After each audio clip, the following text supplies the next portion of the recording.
we are back. Hello. We're playing TaleSpire again. Once again. Oh, there it is. There's the wizard smoke. We've been away for a bit, just because of work and stuff. But we're back, playing the game or building in TaleSpire. I always say playing the game, but it's more building an environment in which we can play games, which is fun. It's fun. I think it's fun. Welcome. And we're picking up where we left off, which was at this little juncture here. I went in and I added a few more little bits and baubles to this room, just to make it a little bit more cluttered and crazy looking. And yeah, we Bouncy Rock added a few more assets to TaleSpire, so that we can actually hey Uiti, thank you for the welcome back.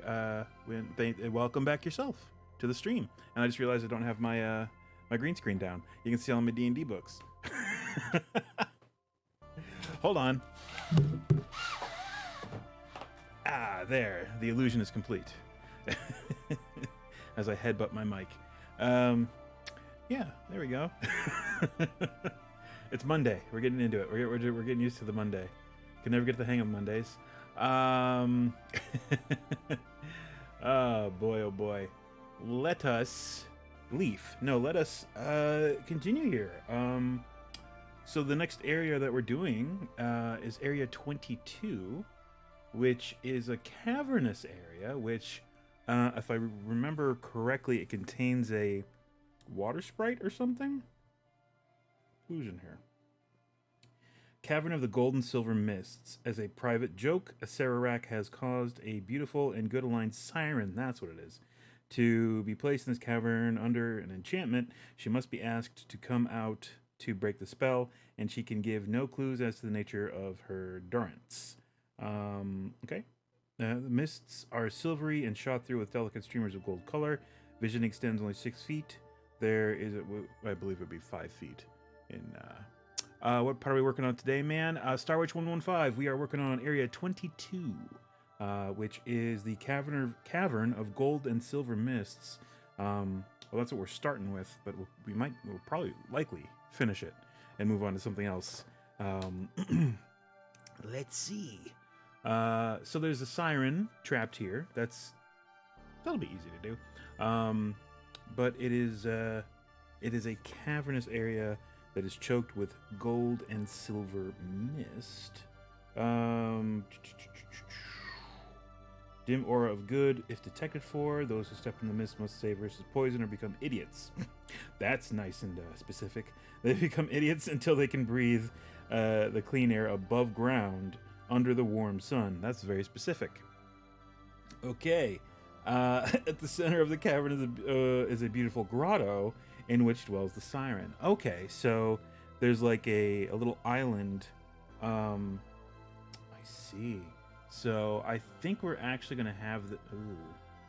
No, I mean, that's fine. We can use... There are some assets that have like muddy water, but we can pretty that up with a little bit of like flowers and stuff. I was going to use the water level thing, but there's still some levels below this, and I don't want to flood those. So yeah, we're just going to use some of the muddy water tiles and just put flowers around, make it look pretty. Dwells the siren. If asked the party to do so, Okay, so it's a cavern, but it's also a pretty like a grotto. So it's going to have cavernous walls. It's a very amorphous shape, almost sort of quasi-triangular, but not really. Alright, so let's see. We have to finish up... I don't understand why we didn't do this, but let's go ahead and do that. Oh, I know why. I see why. Because of the corner. That's right. Okay, let's see. We go into Donjon. Where is it? There we go. Let me collapse this down a little bit, just so we have more area. Wall. wall, and we want the wall with the part of the floor on it. Uiti with the follow. Thank you so much. Thank you. That's awesome. Thank you. Thank you. Yes, I have to update my schedule on my channel to now show this as a stream day. I neglected to do that thus far, but I will do that right after this stream. I'm gonna update the schedule. Let's see. But thank you so much. That's awesome. I appreciate this room. The outcome of the siren solely depends on if anyone in the party is going to be a dick. Exactly. Precisely. Oh man. It's like, well, I'm just gonna insult her. I'm gonna try to seduce her. Oh, really? Really? Are you now? Oh man. All right, let's do this the easy way. Let's use that. Let's use one of these corner pieces, and I guess just a couple more of these. And I cannot, for whatever reason, find the single. Actually, wasn't I using one over here? I thought I was. I was wrong. No singles?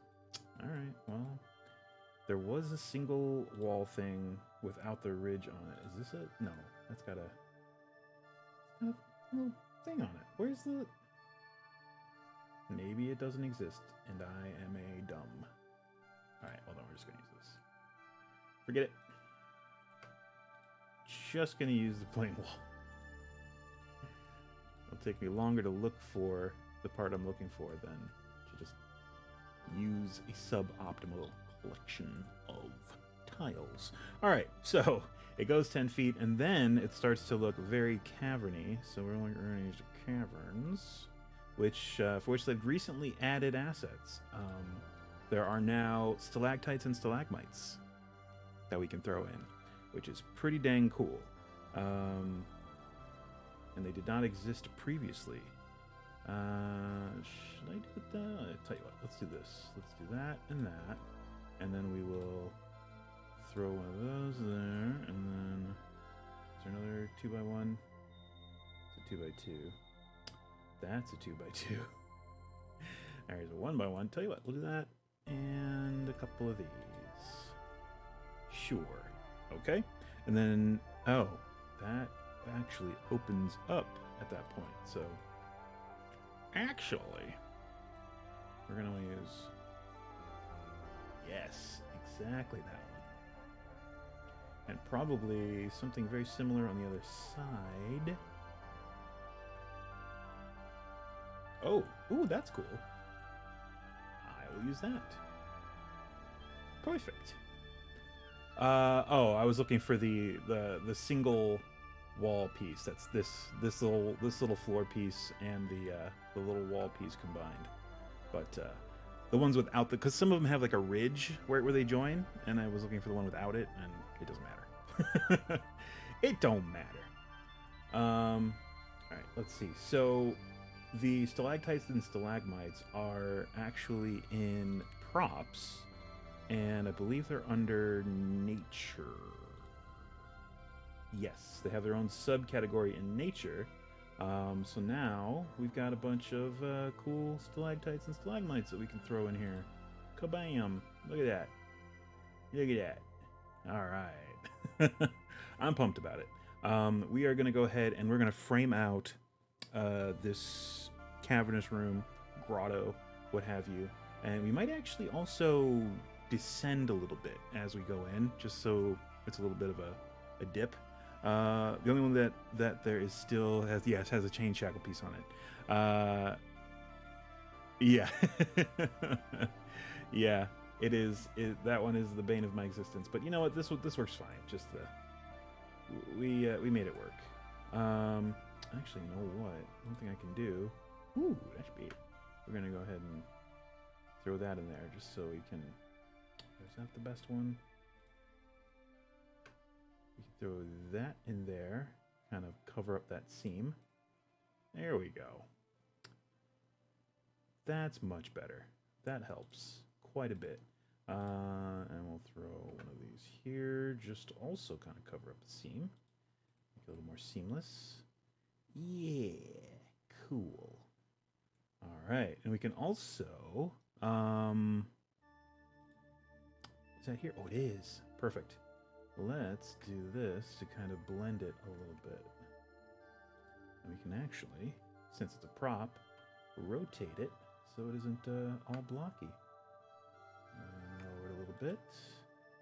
And do that, and up a little. Bam, and then just a little bit more. Maybe offset a little bit from the rest. Right about conveniently right at the center of that tile. There we go. Yeah, a little more of a gradual change into the cavern floor. Cool, cool. All right. So let's frame it out. It spreads out 10 feet in either direction, which we have. That's that 10 and that 10. And then it goes down 10 feet this way. Let's just go ahead and drop that there. And it goes over 10 feet this way. And then this comes around that way. And this just continues to go this way. So another 10 there. Another 10 there. And then it looks like it drops there, and then there's a 5-foot space there. And I'm actually gonna, should I? Yeah, because I'm gonna have to do the walls. I'm also gonna have to go through and do like 5 feet more around it, just so we have a space for the walls. But that's fine. All right, so that's that, and then that's that 5 feet, and then there's another, I would say, 1 there, and then 10, and then a bunch of 5 feet. We'll do 10s, just so we have a place to put the walls. So along the bottom, this is going to vary quite a bit, but let's see. 10, 20, 30, 40, 50, 60, 70, 10, 20, 30, 10, 20, 30, 40, 50, 60, 70. And that very corner, that's going to be really... Alright, that's fine.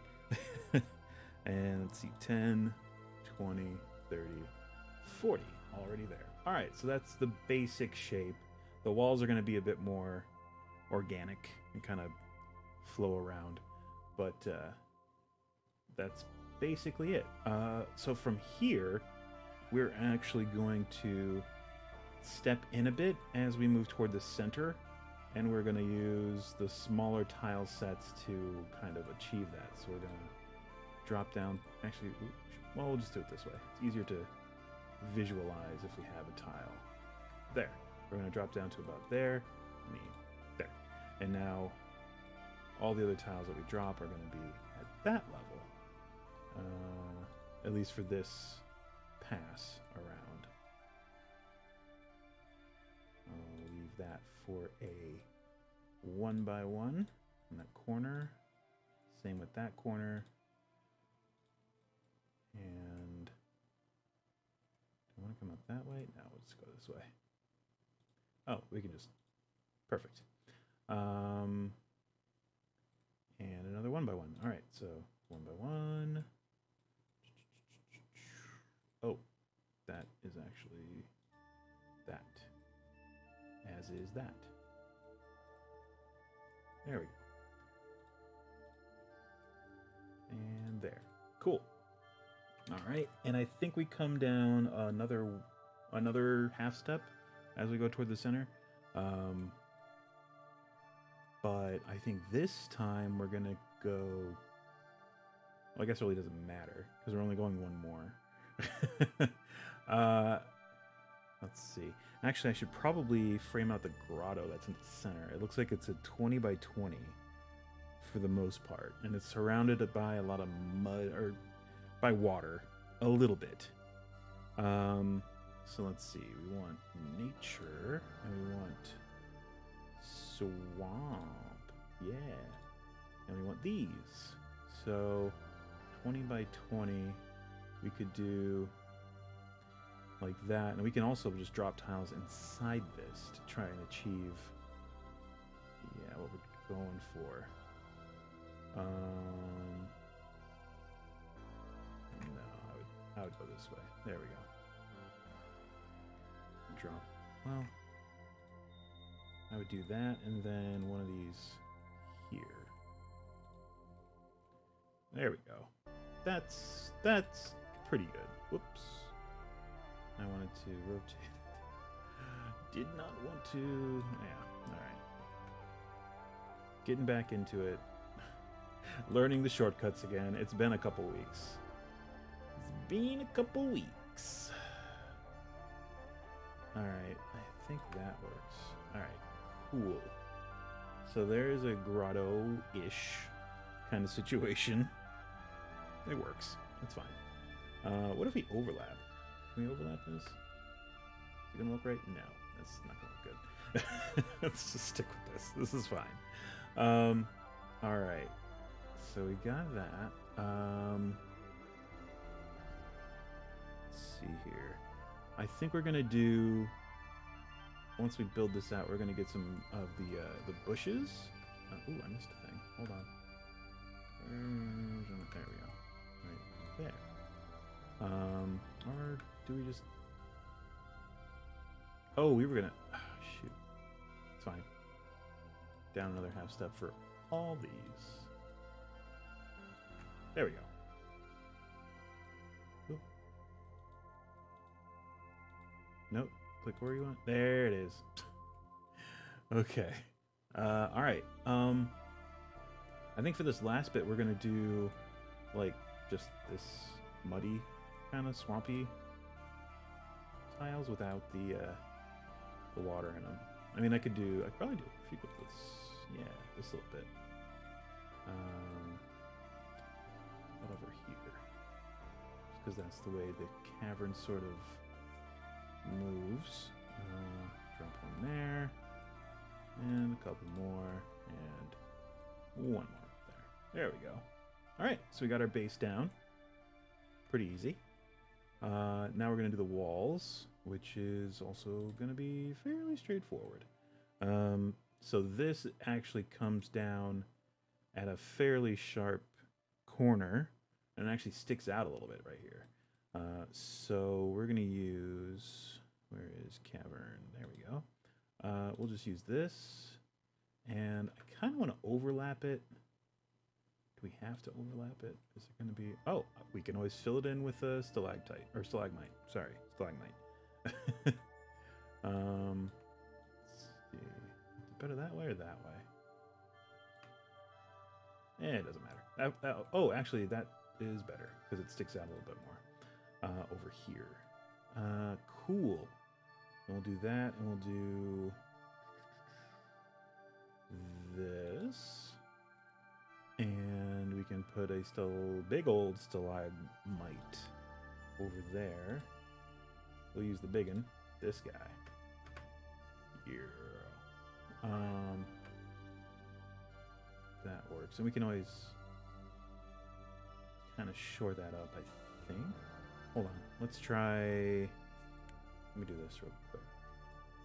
Let's throw one of these here. Man, yeah, that really is not.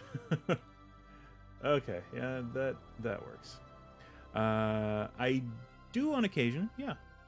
I have a whole map of it's not a dungeon, but it's a town or a village from my home campaign that I sort of designed from scratch from my own brain. But occasionally I will do a dungeon. I don't do them very often. If you want to bother with it, you can hide the gaps between the dirt 2x2s by putting another dirt. Yes, that's true. I will. My brain probably would have done that eventually. It's like, I really don't like those seams. Yes. You're way ahead of me, UET. But yes. I would have definitely gotten there at some point.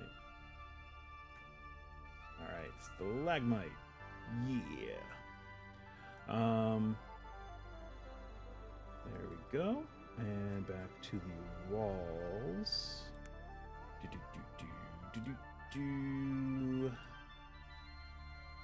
Yeah, that works.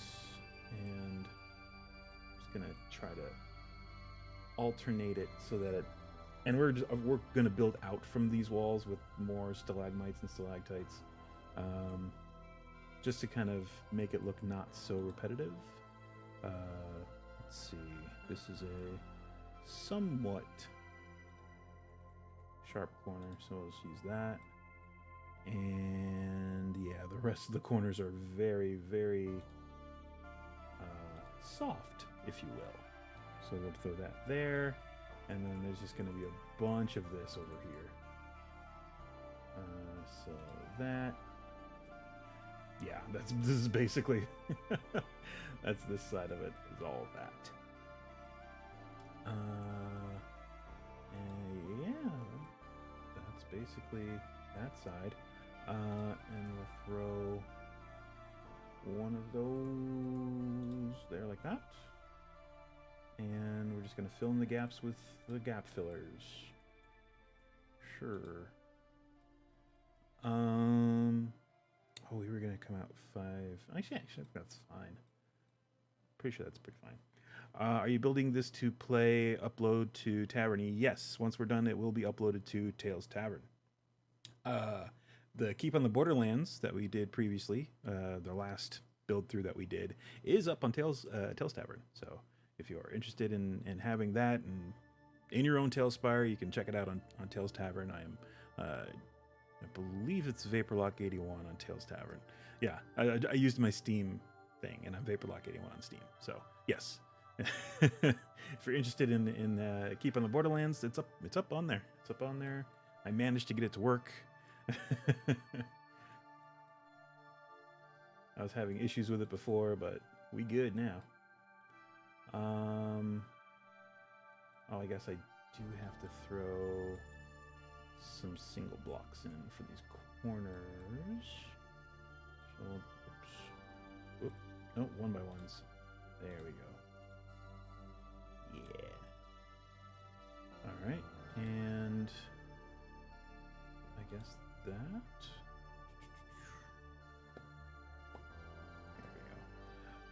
Sweet, I'm working on a dungeon with Cauldronborn, and I've been asking everybody this: how would you build suspense with your party in dungeons?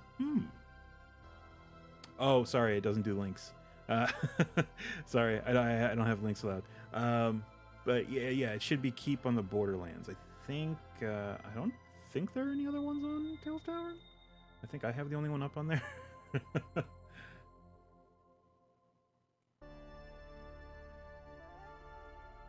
Let's see. Build suspense with party in dungeons. I'm trying to think how I've done it with like dungeons at pre-existing dungeons.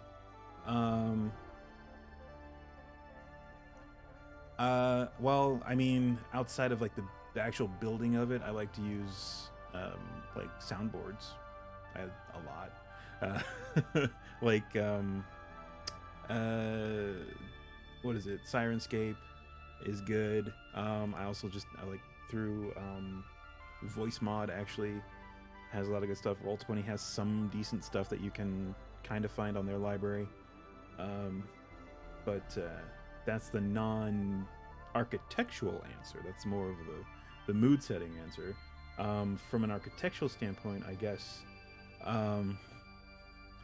I throw in a lot of traps that maybe force them to stop and think. A lot like this dungeon. They're nowhere near as mean as the traps in this dungeon. I would never do that to my group.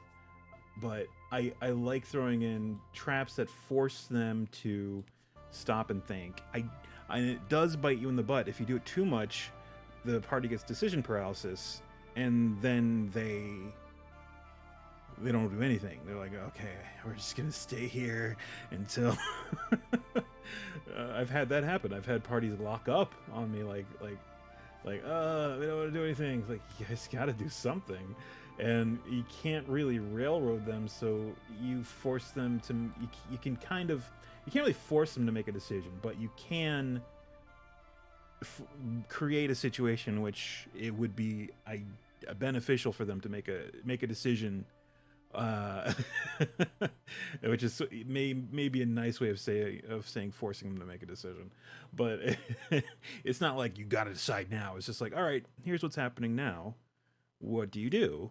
And it's never really like your lives are on the line. It's more of like, I mean, the example that immediately comes to mind is one of my home group. They were in the middle of fighting through a pretty, like, what is basically a BBEG dungeon for the arc, the entire campaign arc that they've gone through for basically Paragon level. That's what they've been going through, and they're finally at his lair, and it's tough. I told them it was going to be tough, and you got to be prepared for it, and all that fun stuff. And they, at a certain point, they decided to head back to town, like use plane shift. Actually, they used plane shift twice. They used plane shift to go to Elysium, and then went from Elysium to back to their, like, the town where the city. It was a city basically, where they've been, you know, setting up shop and planning and all that fun stuff. And I was like, okay, that's fine. You're more than welcome to do that, but it had repercussions because the time that they spent on Elysium, it was a full day, and they had already gone into the big bad evil guy temple and caused a ruckus, made their presence known, killed some things. They nearly died. A couple of them, one of them actually did die, and someone had to resurrect them. And so they were like, we really need a long rest. So they did a plane shift. They went to Elysium, and they went from Elysium. They spent a whole like a day on Elysium just recovering, which is the perfect place to be, because when you're on Elysium, at least in my campaign, you get back hit points just from walking around. You basically everyone has regeneration 1, like every minute you get back a hit point, because it's freaking Elysium. And then from there, they jumped back to their base town, and they jumped right into the middle of a dragon siege. Because the temple was a temple of Tiamat. It was a whole Tiamat arc. And yeah, it was a dragon siege on the town because, they stirred the bee's nest, and the bees attacked. And yeah, so it's when you have, it depends on the story that you have built, like outside of the dungeon. If they have like a time constraint, that can definitely build suspense. That isn't always the case, though. I mean, there's probably very few outside cases where that's actually a thing. So it really depends on the dungeon and the situation. I don't have any like tried and true like go-to suspense thing aside from, you know, traps that make you think. That's sort of my go-to. Suspense, foreboding, and high description. Detail. Yeah, make the world small and closed in, and they can just turn around and leave. It's harder to make them nervous. Yeah. By adding a timed event, like adding a timer before something happens. Yeah, you can do that. I mean, there can be situations built into the dungeon that make something time dependent. There are some in this dungeon which are really nasty. Probably not. You probably don't want to do something on that level. But yeah, I mean, that could be an option. Like, okay, once they cross this point on your side of the DM screen, flip an hourglass or something, and just keep an eye on it. And once whatever timer you have runs out, you activate something, or you hit a button on your soundboard, a really creepy button on your soundboard, or something like that, and that will definitely get a response out of your PC, out of your players. Need to know that you, as the DM, will drop the hammer on them, so stop pulling punches in your game so you can start working. Yeah, absolutely. Absolutely. It's funny because like as soon as my home group got to Paragon level ish, I'd say a little bit into Paragon level. Right now they're level 14, I think. I really stopped pulling punches. Like before, I was like, all right, I'm gonna not go as hard on them. But like once they reach, and this was back when I was still running 4th edition. I was running the campaign in 4th edition, and I remember the point. It was they had to go to a. It's a Red Hand of Doom. So if you're familiar with the Red Hand of Doom, there's one point where they have to go to the what is it called? Ghost Lord, the Ghost Lord's lair.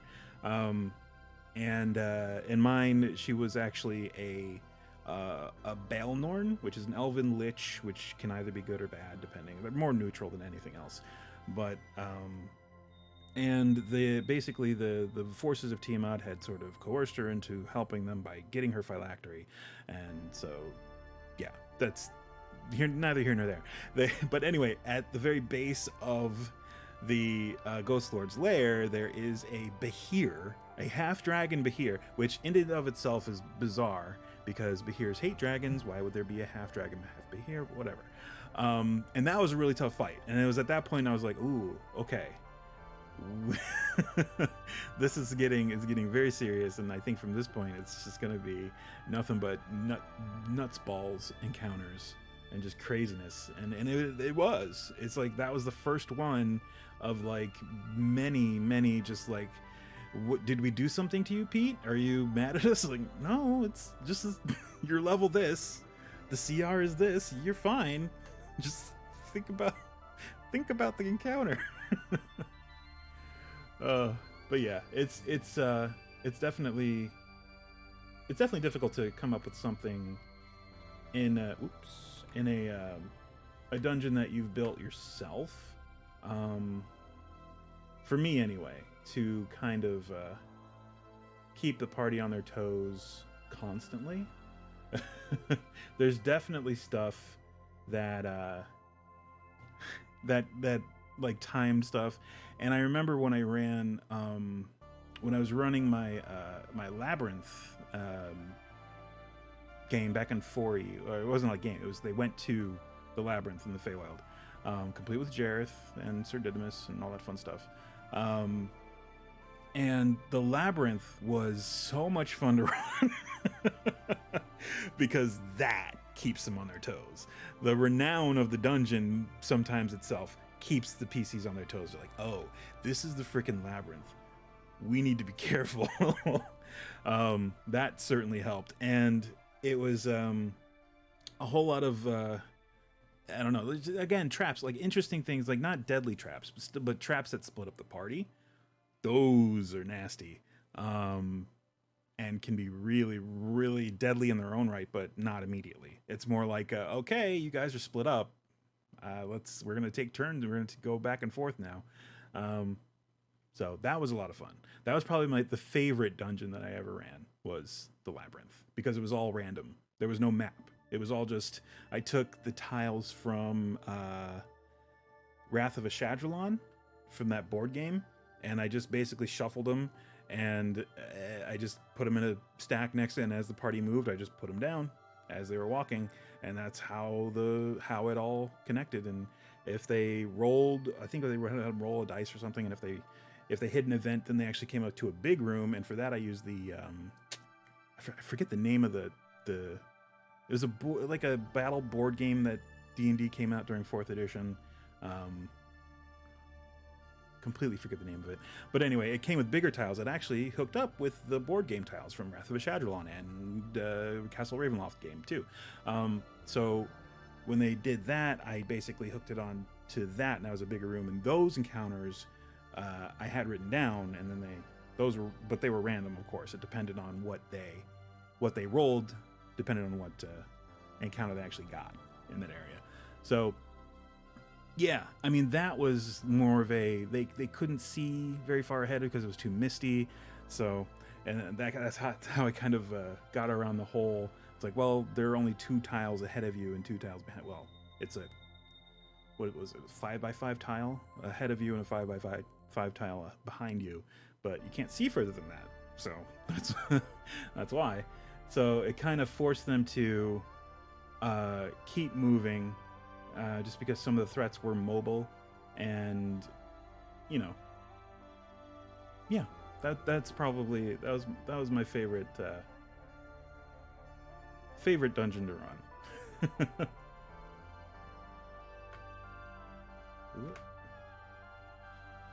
Let's see. Just trying to fill in these seams here a little bit. Ooh, does that have a thing under it? Whoa. Whoa. There we go. That was weird. Okay. Alright. They needed to know that use demos replicating something. Yes. I got that comment already. Cool. Alright. I think, yeah, we just do the back wall of this. So yeah, I'm writing all this stuff down. This is some good stuff. Well, thanks. Yeah.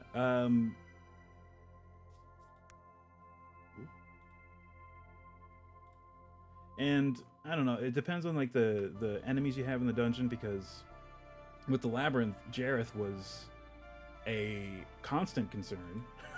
Because at any time, if they got mouthy or we're like, this isn't so hard, it's like, okay. Just like in the movie, anytime Sarah says it's a piece of cake, Jareth comes and screws everything up for you.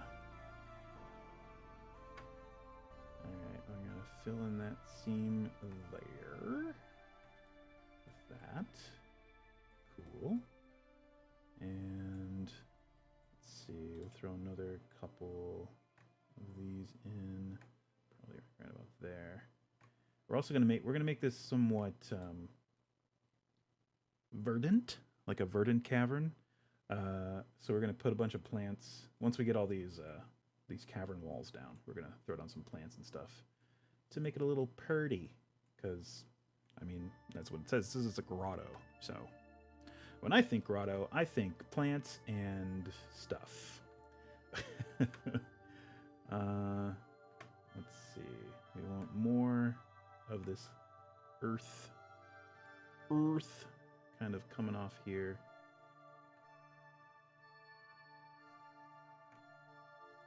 I gotta say, the arbitrary placement and both horizontal and vertically is very nice. I'm trying to think back to a time where I didn't have this in TaleSpire, and I can't. Like all the other maps, all the older maps that I built, I go back and I look and it's like, why did I do that? It's like, oh, because I didn't have this. Right. I couldn't do it back then. All right, cool.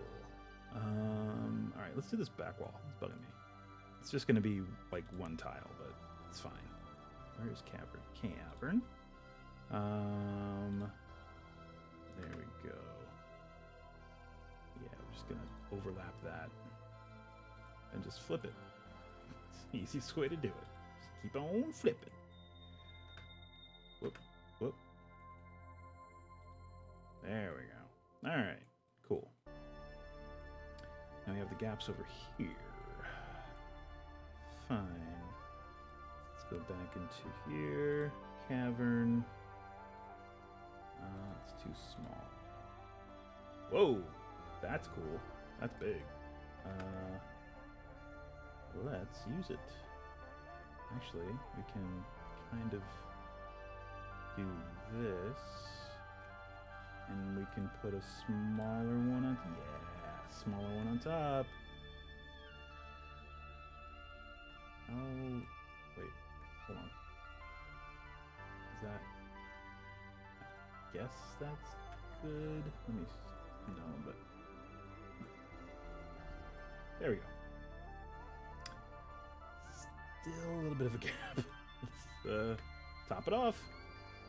One of these. Just right there. Right there. There we go. Perfect. Good enough. Good enough. It's fine. I guess we'll use... Oh, we also got stalagmites that we can use. Let's see. Is there a big one? Is there a bigger one? No. Ooh, we got all these too. These are cool. Let's throw this one right about here. Down. Whoop. Wrong. There we go. Just grabbing the wrong tile. It's okay. Single stalagmite.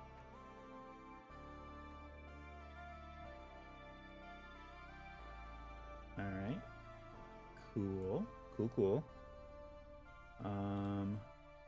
Is this, I guess this works. Yeah, I can get it halfway. We're gonna have to put something on top of that.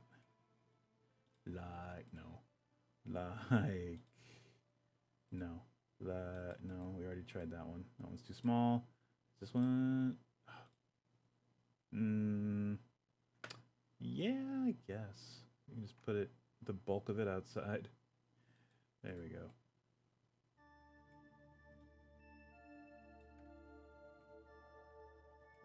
Too high, too high. There we go. All right, that's good enough. This is very tall. This one's huge. Oof. Oh, you know what? We can just take this and just sink it down into the thing. It's probably the easiest way to do it. There. And it fits perfectly. Look at that. Aside from that, I mean, don't look at it from that angle. Look at it from this angle. All right.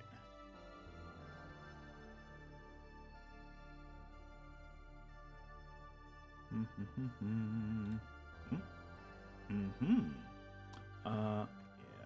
This will continue the trend. Any seam that is unseemly, we'll just do one of those.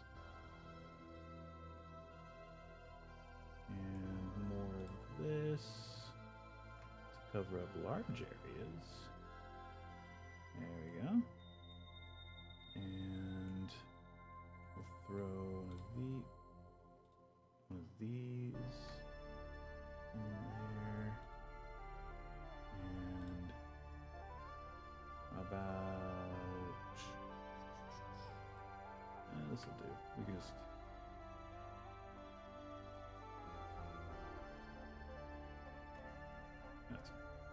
and sink that into that. Ta-da! There we go. Alright. Cool. Alright, we're going to do a bunch more of these stalactites and stalagmites. For the stalactites, I'm debating on whether or not I should go up another level for the walls. Nah, we'll leave it we'll leave it at this height. I think it's okay. So if that's the case, we're actually gonna use some stalactites to cover up some of these seams as well. There you go.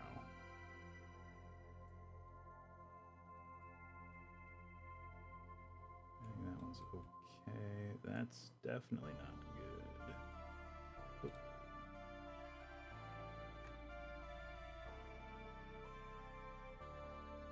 Oh, perfect. It's like a curtain. It's like, pay no attention to the sea.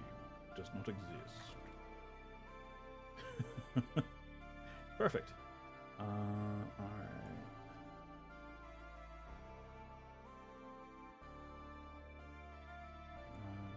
Let's see.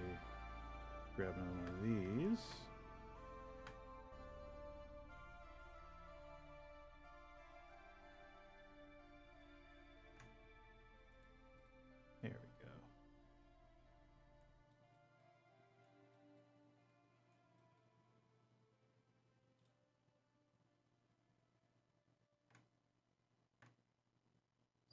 Make sure it's lining up.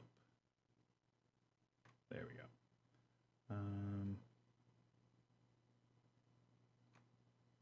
Guess we'll put it right here-ish.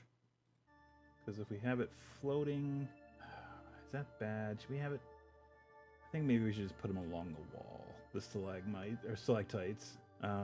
Otherwise, it starts to look a little weird. Yeah. Okay. We're just gonna put them along the wall if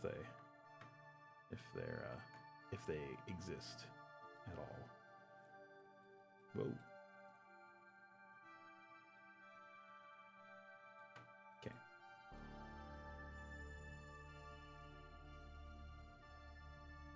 All right. Let's see a couple more. These big guys on here. And maybe do one of these. Wait. Yeah, I would say we can do that, because then it's not just floating, it's got the base. Same over here.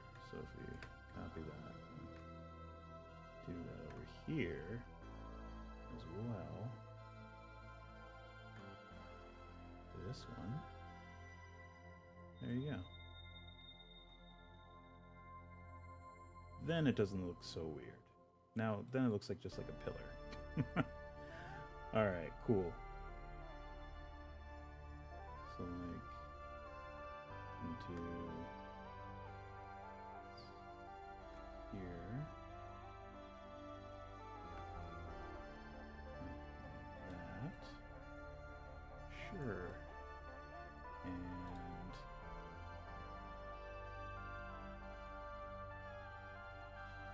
one of these. There we go. About right there. Sure. Cool. If it's a grotto, we're gonna have a bunch of plants and a bunch of like mushrooms and stuff, right? All right. I don't think we're quite done with the stalagmites and stalactites, though. Thank God they came out with this asset. This room would have been real difficult to do without it. There we go. I mean, we have these, which are close, which we might have ended up having to use, but I mean, the actual stalactites and stalagmites just look so much better. I'm gonna sink this down a little bit more. There we go. It's not as effective. Ooh, actually.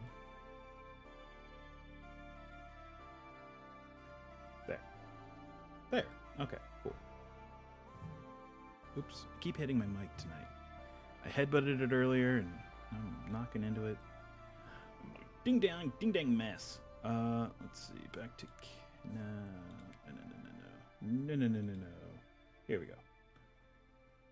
Okay. Excuse me. I did work today, and I did quite a bit today. I also vacuumed the apartment today. So, a little peek into my life. Let's lower that too, so it's level with that. All right.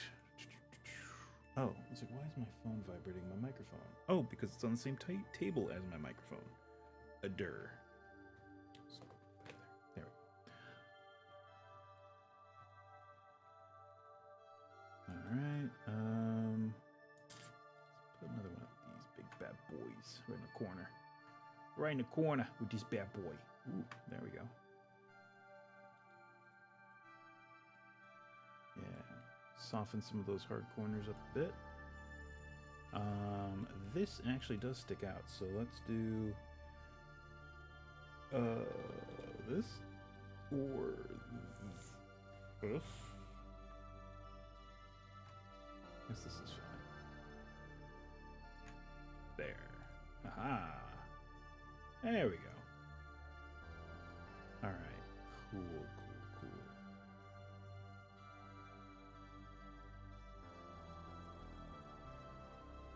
cool. I haven't used this one at all yet, actually. Let's do a couple of these. It's kind of scattered around. So we can top this one with it.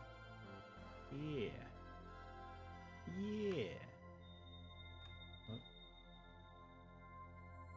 There we go. Bam. Yeah. Cool. What else? How about more of this? At not so sharp angles. We can do more of an angle here. There we go. I don't want to choke out the rest of the room. I want to give them room to move around. So I do have to keep that in mind. I can't go overboard with this, or else they're not going to have anywhere else to go other than the actual island where the siren's standing or sitting or whatever. Do they have sirens in 5e? I don't know. Actually, you know what? That's a good question. I should look that up. You know what? They might have them as part of the Mystic, the Theros MTG crossover. Because I believe there are sirens in Theros. So there might be via that. Let's see. Okay, where is my tab with D&D Beyond? There it is. All right, searching siren. Cool. Yep, it's a monster. And it's from the Tomb of Horrors. Which I don't have, apparently. It's $6.99. Yep. Well. I did not know Tomb of Horrors was an actual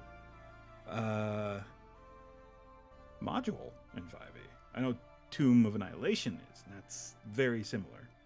They pull a lot from that. It's Tales from the Yawning Portal too. Okay, it does exist. It has some innate spellcasting, and it can breathe air and water. It has a weapon, so I'm assuming it's a humanoid type creature. So I was wrong. They didn't have one through Theros. They actually have it through Tomb of Horrors, which is this. That's pretty cool. The original name from the tournament module. Oh, nice. Cool. I will have to. It's only $7. I should get that on D&D Beyond. It's one of the few things I didn't get. I don't have Tales from the Yawning Portal. I don't have the Acquisitions Incorporated thing, and I don't have that, the Tomb of Horrors, which I should really do. I really get because I am building it. Did not know it existed until but moments ago. Let's see. What else can we throw in here? How about one of these? It's kind of sunk in there. Just like that. There we go. And how about another one of these? Just kind of like that. Sure. And how about another stalactite group along the wall here? How about right on the seam? Just so we're doing double duty. There we go. And yeah, it looks weird, so we're gonna have to put some of these underneath it, just so it makes sense. There we go. Same thing over here. It's in there. All right. Oops. All right. I think that's pretty good. Let's throw in these here.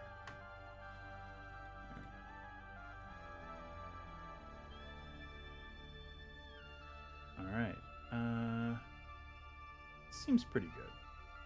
I mean, we can always go in and add more, but I think for now, no, I think we're fine. I wanted to throw in some like moss and stuff, and we can kind of do that with this. If we sink it in, we can kind of soften up the edge here around the grotto itself, which will help. And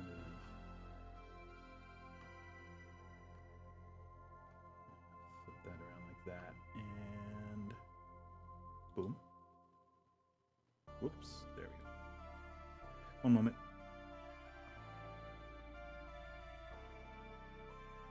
Thought I had to sneeze. I didn't. Oh, and I don't know why I hit my mute button. It doesn't work. Just a reminder, I have my voice mod thing active tonight. So if you cheer, I think it's... I forget what the denominations are. If you cheer, I think at least 50 bits, you get my voice to change. And you can choose my script.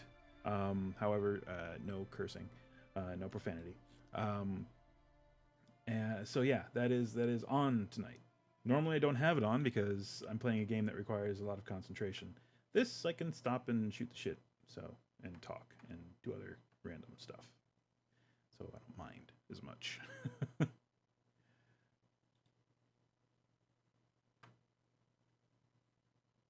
But all the details for that are up on my Twitch page.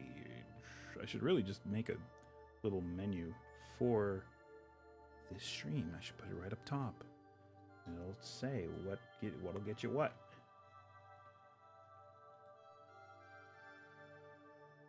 But I saw that voice mod was doing that, and then I thought, that's pretty cool.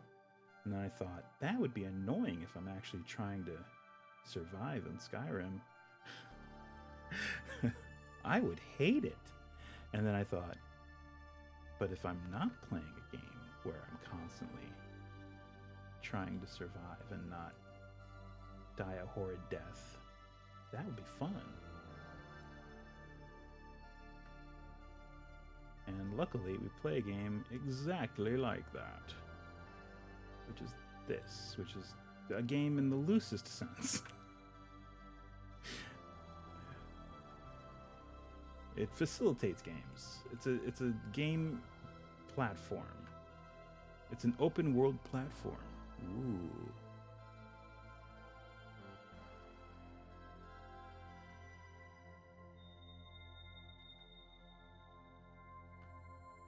There we go. I'm not going to do every edge because then it'll just look too manufactured. Let's see, put that there, and we'll actually green this out a bit. We'll make almost like a green carpet for the PCs to walk on. Sink it in there a little bit. There we go. And flip it around, and then flip this. Bring it up a bit, a little bit more.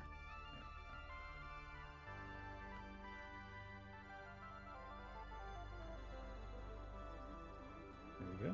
And here we go. Wow.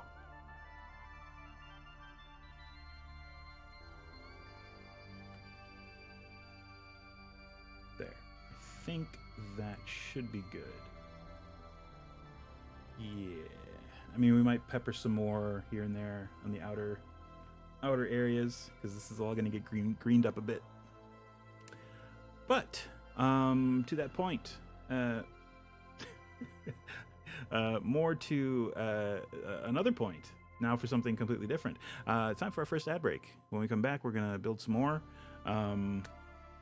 Yeah, this is it's good to be back. It's good to be back building the TaleSpire, shaking off the rust, remembering the the keyboard shortcuts.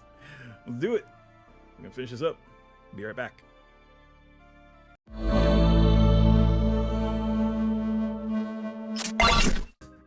Hey, we're back. Let me turn this up. Wow. There we go. Yeah, there we go. Cool. Let me get out of DM view. So yeah, I was looking through the new Tomb of Horrors module for the tournament thing that's on D&D Beyond. Looks pretty true to the original from what I saw. I just kind of flipped through it real quick, but that's pretty cool, and I will use that more and more. I'll probably have to cross-reference that now anytime I look at one of these and say, I wonder how it would work in 5e. Just look at the module. All right, so we greened that up a bit. We're gonna probably throw in some vines, I think, along some of these walls. Yeah.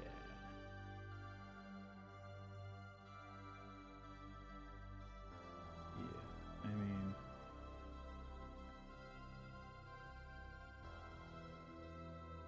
there we go.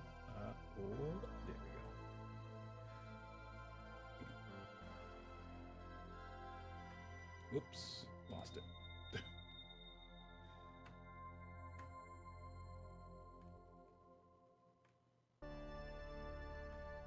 That'll work.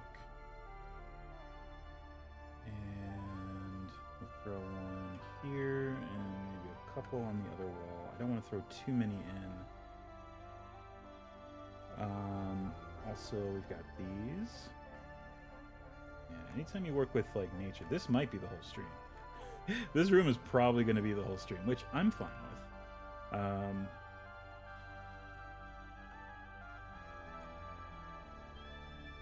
In fact, let's see what actually the 5e version of this, which is area 22. I'm looking at it on my phone, which is apparently how you're supposed to play D&D now. You play D&D on your phone. Alright, Cavern of Gold and Silver Mist. Thick silver mist shot through with delicate streams of gold partially blocks your view from the area that lies ahead. The mists make the entire area heavily obscured. A detect evil and good spell cast in the area, or a paladin's use of divine sense. It's nice that they actually take into account the new abilities. Indicates that this is a consecrated place. Any creature that steps into the mist must make... Okay, so this... Now we're getting to see the 5e crunch. Applied to the AD&D nonsense that is. Anyone who steps in the mist becomes an idiot. Alright, makes a DC 15 intelligence saving throw. On a failed save, the creature's intelligence and charisma scores become 1. Oh! 1! Okay, that's what they mean. creature can't cast spells, activate magic items, understand language, or communicate in any intelligible way. The creature can, however, identify its friends, follow them, and even protect them. This effect lasts until the character can breathe the clean air above ground under the warm sun. They kept that from the original. Wow. All right. At the center of the cavern is a small grotto, which dwells the fey being Siren. As a private joke, Serac placed her in this cavern under an enchantment. She must be asked to come out of the chamber in order to break the spell, and she can give no clues as to the nature of her durance. They don't go into any explanation as to what durance is or change it for people like me who have no idea what durance means. Like endurance? I don't know. If the characters come close enough, they can see that 2 sacks, a large one and a small one, are lying on the floor next to her. Oh, awesome. I think we can actually do that too. The Siren will converse in a friendly fashion, asking how the characters are, and if they find the going hard in the tomb because of the enchantment, she will answer any direct questions with an evasive reply. I cannot say. That is unknown to me. Possibly. And so forth, unless she is freed. She knows nothing of the tomb in any event. So, there you go. If the characters ask her to come with them and are kind, she will do so and stay with them through the rest of the adventure. And I would say, pending RP post-adventure, given they survive, might stay longer. Both of the siren sacks contain treasure, but it isn't possible to acquire more than one of them. And in fact, both of the sacks will disappear if she is asked to accompany the party. If a character touches one of the sacks before she is asked to come along, she and the other sack immediately disappear. The large sack contains 50 pieces of copper, silver, electrum, gold, and platinum each. It appears to be a normal sack, but it has a magical aura if it is checked, for it is a bag of holding. To determine the contents of the small sack, roll a d10. On a 1 to 2, it's filled with wool. On 3 to 4, it's got 5 pieces of jewelry. On a 5 to 6, it's got 1d6 potions of greater healing. Not bad. On a 7, it's got 1d6 spell scrolls, each of a wizard spell of 5th level or lower of the DM's choice. On an 8, it has 4d12 gems, each worth 100 gold pieces. On a 9, it has bracers of defense. Pretty good. On a 10, it has a ring of feather falling. Also pretty good. It isn't possible to gain both the large and the small sacks by any means. If a character or characters state they will grab them simultaneously, which those players would have to have prior knowledge as to this situation, in which case, screw them, they don't get anything for pulling something like that. Roll dice to see which sack is touched a fraction of a second sooner. The other disappears along with the siren forever. Alright, yeah, didn't have to change a whole lot for that. I mean, the siren, of course, has her own stats. Medium Fey, Chaotic Good, AC 14, 38 hit points, it's a 7 hit die. It's got a swim speed of 30, regular walking speed of 30, Charisma 16, Dex 18. There you go.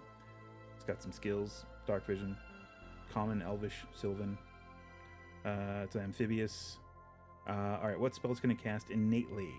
Charm Person, Fog Cloud, greater invisibility, once per day each, and Polymorph, self only. Interesting. She has magic resistance. She has advantage on saving throws against spells and other magical effects. She has a short sword, and she has Stupefying Touch. Touches one creature she can see within 5 feet of her. The creature must succeed on DC 13 intelligence saving throw, or take 13 psychic damage and be stunned. That's pretty cool. Awesome. If anyone succeeds in freeing her, she vows to be a lifelong friend. That's not what it said in the module. It said that she would follow them through the rest of the dungeon. Not lifelong friend, but yeah, it's fine. Either way. So that's pretty cool. The new one is very, very close. Very close to the original. And yeah, some might argue, including me, better. Because 5e gets a lot right. It gets a lot of stuff right. And the stuff it gets wrong, you can just kind of house rule. Alright, let's throw some more green in here. I think we're going to do a wall of vines in this area-ish. Yeah, something like that. And just like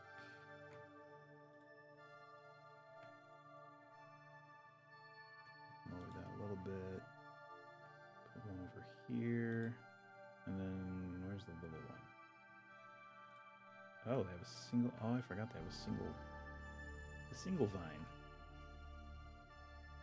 Put that here, or here. No, here, no, here. Ah, there we go. That works. Right there. Perfect. Where's the one? This way? No, those are mushrooms. There it is, way over there for some reason.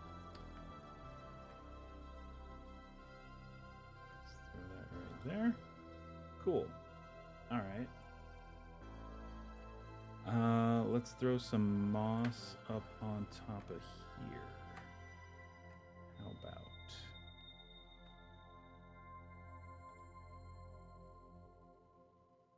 Whoop. Whoop. There we go. Of course, it's sticking out the back, but that's fine. All right. How else do we want to green this up? I mean, we can just do a bunch of this stuff. So you have to be careful.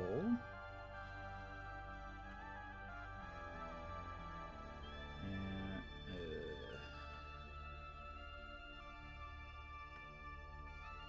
wait, which is the hut? Keeps rotating. Keeps rotating on me. Like, I'm not rotating. Every time I try and rotate it, it flips. Alright, so... Alright, it's not gonna work. Just give up on that one. Alright, I mean, that's fine. I guess we want to do a bunch of, like, flowers and stuff. Which, I mean, we can do a bunch of this. Along with some of these.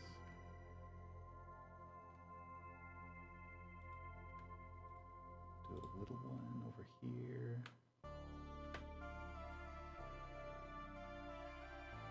Kind of submerge it. There we go. Let's go ahead and put the siren down. Let's see what we got. Elf, undead, fae. This kind of works. It's more of a dryad. But yeah, it's definitely a dryad. Let's see. What do we have under elf? What do we got? Anything good? Anything that could be considered a siren?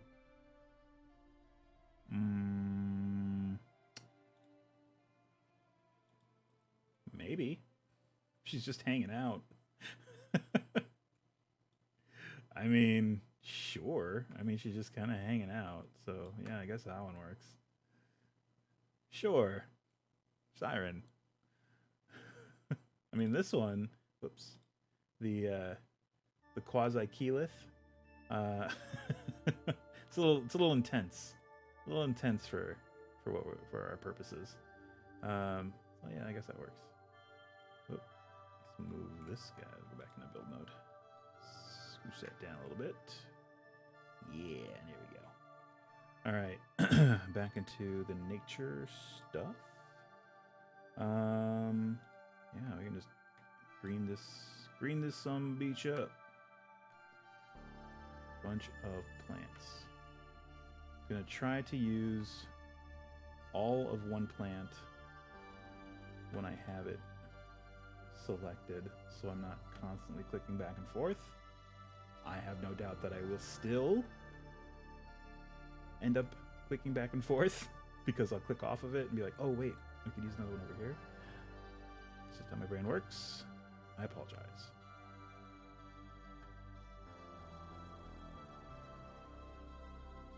There. Oop, oop.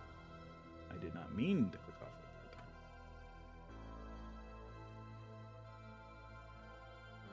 There we go. And throw one here.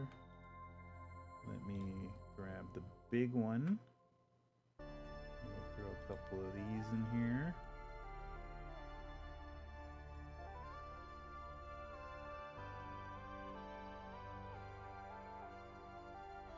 You know, a good way to green this up, we can just use the treetops like we did with the hillside outside.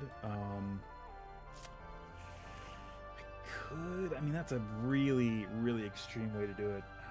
I don't think we're gonna do that. No, we'll stick with what we're doing here. The detail will come through in the end. I mean, it works for outside because we're trying to conceal a lot, and the shape of them is perfect for the hill because they're already curved. So I think in this instance, we'll actually save ourselves some anguish by doing it this way.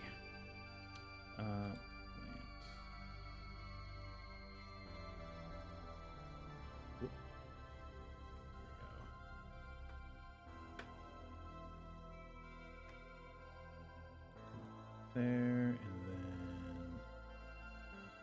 then wrong way. There it is.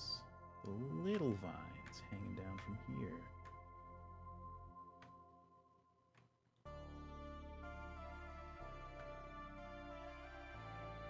This is instantly reminding me of, what is it called? Moss Mother Cavern in Skyrim, where you have to fight a bunch of Spriggans for Vald.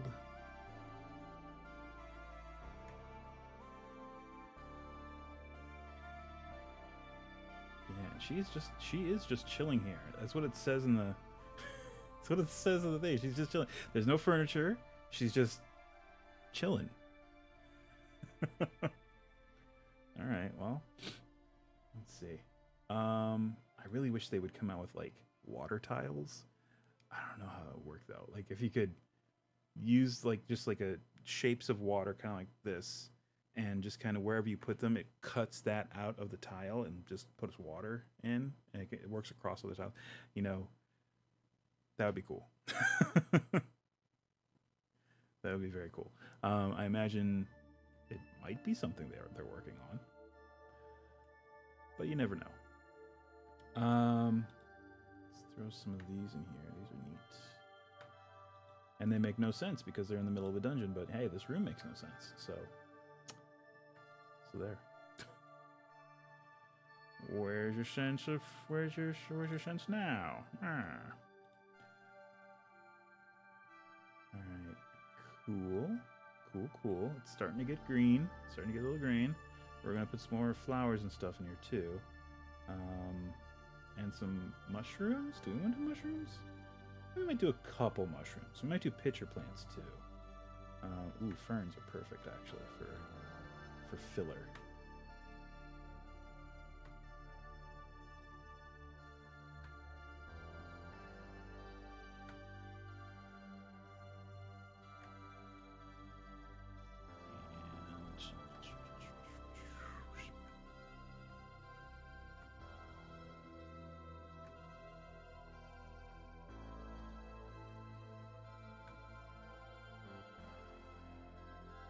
Go. Oh, one here. All right.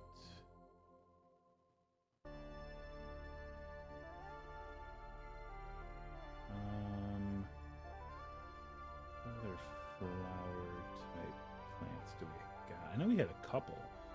There were. Do we just scroll past them all? Oh no, they were in the other direction. Ah, here it is. Here it is. Oh, they got the. They have the lotus on the lily pad. Look at that. All right, well, there. That's floating. I'm like, whoa. Too far. Too far. There we go. All right.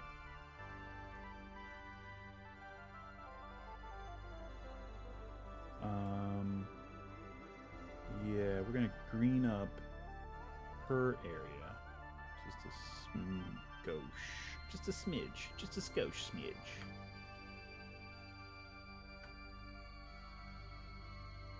And whoops. Some of these.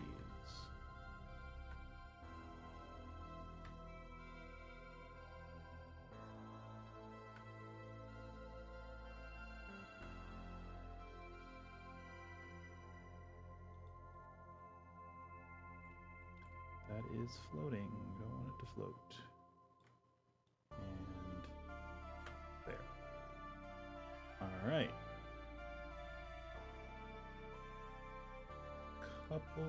Whoa, that is an aggressively spotted mushroom. As is that. We want some more subtle mushrooms. There we go. There's some subtle mushrooms.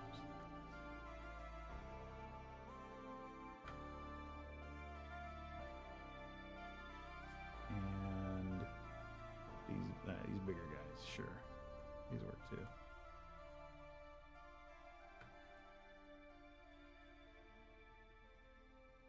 Maybe she has a mushroom as a chair. Let's just put this here. There is her seat. She's sitting on a mushroom. We have to do the sacks too. There. A little bit. There we go. So if we go misc interior, I believe, or is it under containers? It might be under containers. Whoops. Oh, there we go. Great pottery sack. There it is. Sacks. All right. So one large sack and one small sack. How big is this? This would be large. I would say that's a large sack. Ooh, okay, that's about the same size.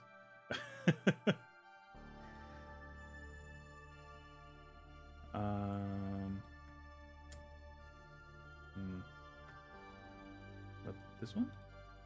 No. Oh, they have the flour sacks. Can I? Yeah. Or wait, no, those are pillows, aren't they? And they come in twos, so it doesn't quite work. Okay.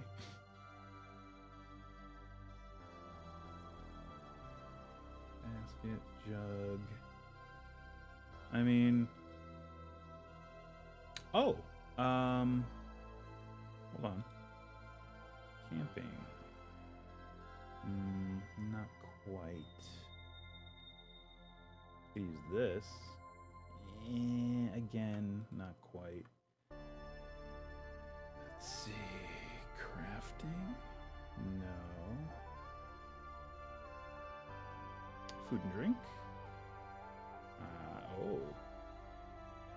Dinnerware. No bad. No sacks. Let's see. Furniture? Anything? No. Grin. Doubtful. Doubtful there's anything in Grin. No. Grim. No, I scooch this up a little bit so I can see this. Ladders. Miscellaneous exterior. Decor pillar. Nope. Nothing. Misc interior. Didn't really have anything. I mean, we can use this, kind of.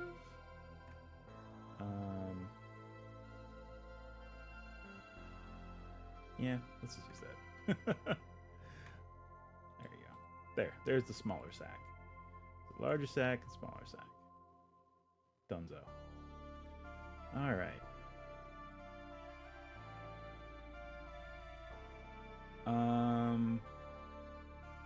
It looks pretty good, but I think we're gonna do a little bit more, a few more little touches here and there. Let's see. Oh, we're in. Yeah, let's see. Should we do? Should we do like crystals? Green, nah. Because, all right, here's the deal. If we come in, whoops, did not mean to do that. We come in as an adventuring group.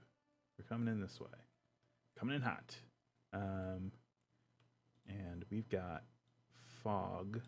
I wish that was like 10 times the amount of fog. That's not foggy enough for what we're doing here. But if we're in darkness, and all we have is torchlight, then it's a little more difficult to see. Greens. Ugh, that's the opposite. Enchanted. Nope. Frozen. Nope.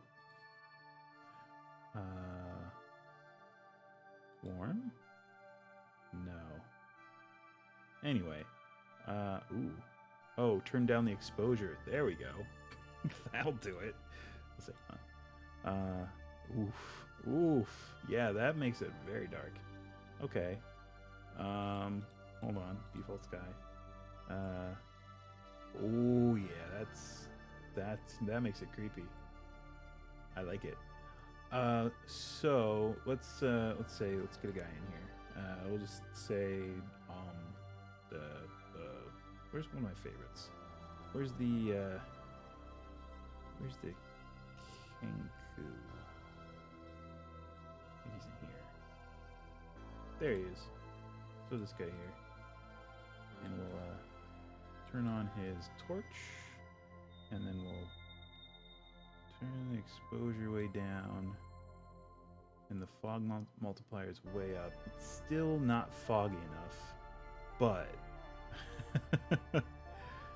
let's see. Greens. That's not gonna... Oh, it says greens, but what it does is it pulls out the green.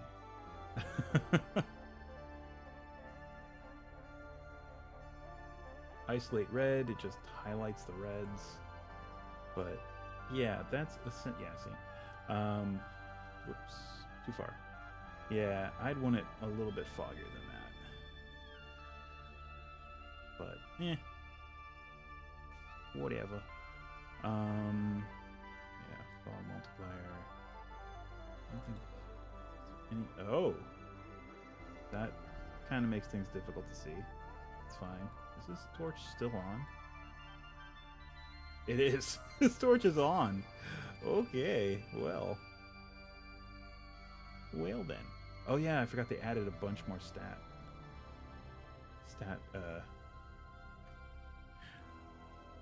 spots on characters, which I hardly ever use. All right. Anyway, that I want more fog. Because, yeah, I don't know. That doesn't do much. Alright. Let's turn this back to normal. There we go. Whoop. Oh, we're fine. Thought I turned off the music there for a second, but no, we're fine. You sure I don't have a... Default sky, none. I think this was... No. Exposure. Oh, I had the exposure. Huh. Up a bit. Alright, that's fine. Alright. Now we can get rid of the Kenku. It's just a test. Alright, cool. This seems pretty good. We are definitely going to add more green, though, because it's not green enough. Plant. And oh, here we go. This is a great way to fill in some spaces. This big leafy plant. Excellent. Do a couple of these here and there. Mix it up, throw in a smaller one, like this guy. Again, look, we're back. We're back to this guy. I said it would happen, and it happened. And we'll throw this here. And another big one. Right about there. And another one. And then one right up here. How to get up there? I don't know. Right here. That's better. Okay. And we'll do some vines, just sort of in the gaps here, rather than search it out. There we go.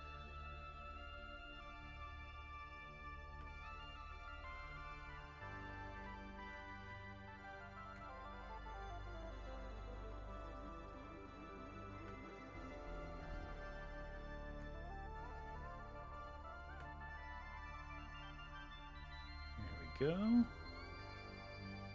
And let's see.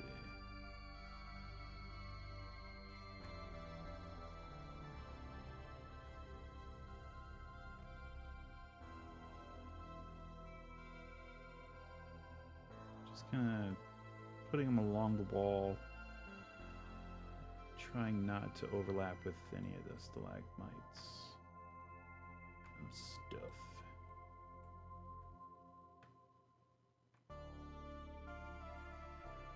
Yeah, I would love, not just for this instance, but for many, many other instances, like more fog. Like, You have no idea how many times, like, at the table, I would just be like, man, I wish I had a fog machine. You know? It's like, I wish I had a fog machine. It would just make it so much more epic. So yeah, the fog multiplier in this, I gotta say, it's a little underpowered. But again, early access. Who knows? Who knows what's to come down the pipeline?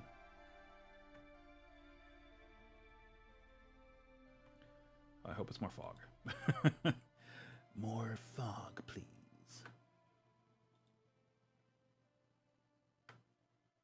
There we go.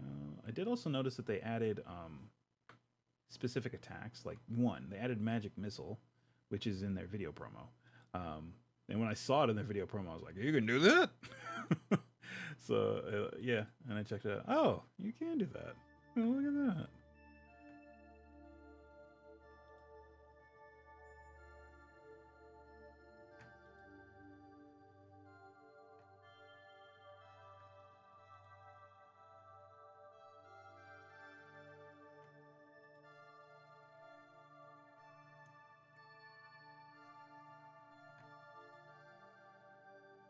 Just applying the same technique as many cartoonists use when drawing a brick wall. You don't have to draw each individual brick, just a few groupings of bricks here and there, and a little bit of texture, and it'll look like a brick wall.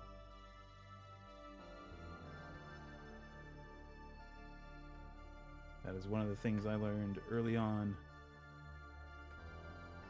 when I was younger and wanted to be a comic book artist. I wanted to be a comic book artist so bad. So bad. That was like, oh, I want to be a comic artist. Oh man, I have a cool apartment in the city and I'll draw comics for the newspaper. Some things that aren't quite around anymore. Newspapers, I think newspapers have comics, but like, you got to be established to be having a comic newspaper. You gotta. I mean, there are webcomics now, so I mean, I could do a webcomic. It's easy to do a webcomic as long as you have a website and the skill to draw and the wherewithal to know how to upload the strips and the force of character to do it on a regular basis. You can do it.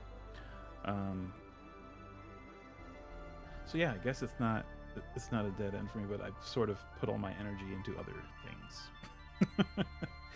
I'm still an artist. It's just not comic artist. I'm a graphic artist.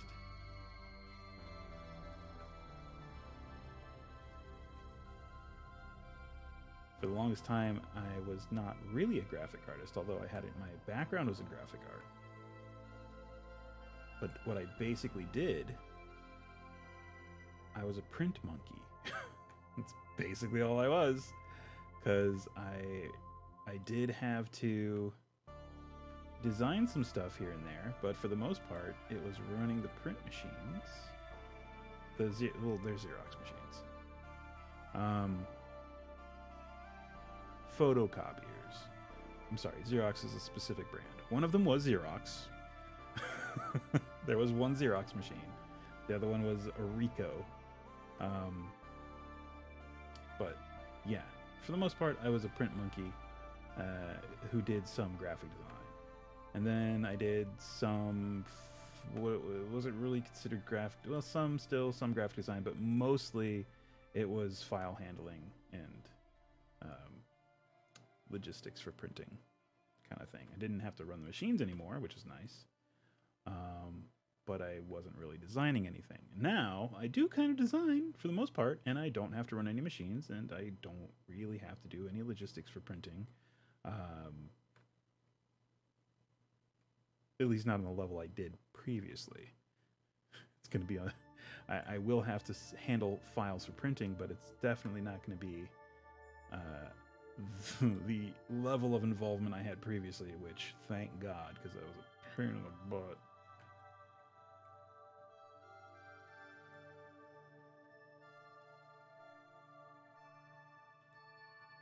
Viney vines. We might throw in some pitcher plants here and there. Possibly.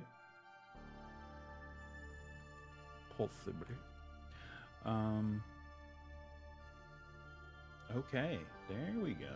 That's looking green. Pretty green. Where's the pitcher plants? Pitcher plants. Where do we want to throw these? Oh, they died. There we go.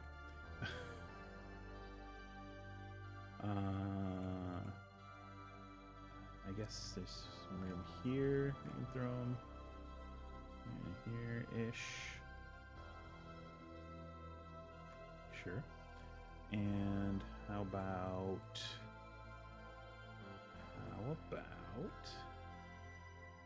over here in front of these vines? Don't want to do too many, just a couple.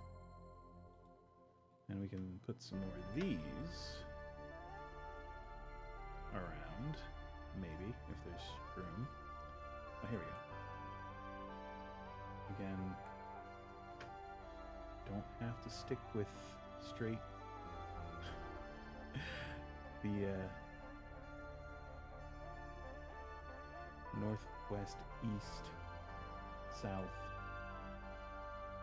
line up here. There we go. And up, no, we'll go down a little bit for this. I guess up. So I have to hit that there. There we go. All right. Okay, it's looking good. It's looking close. I don't think it's done yet. I don't think it's done yet. Let's see. What else can we throw in here? We can do more ferns. We can do more of these. Oh, definitely more of these coming off the walls where the vines are. Absolutely. Here we go. One right there. Do one around right here. Another one right here-ish. How about one here? Definitely some here, and maybe this one comes. No, it's fine. One here,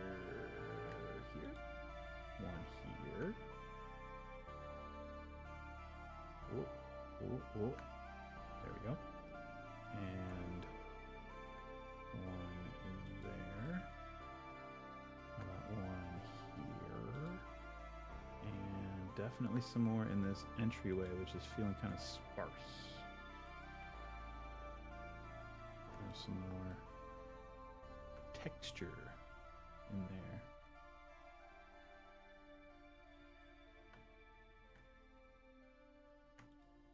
There we go. Okie doke.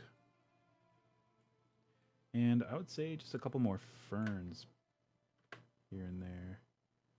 Definitely flesh this out a bit.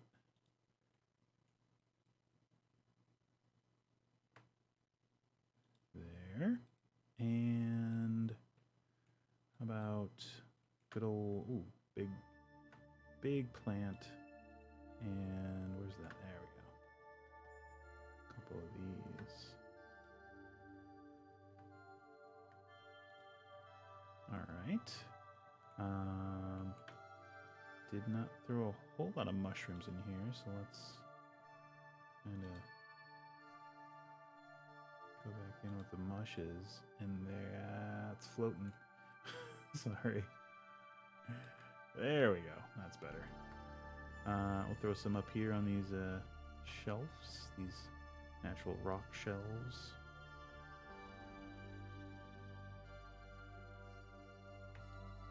There we go.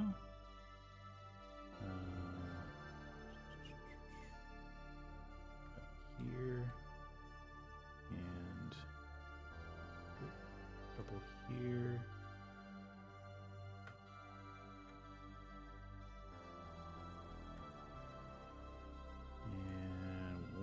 Precariously no. Throw a couple up here and some down here.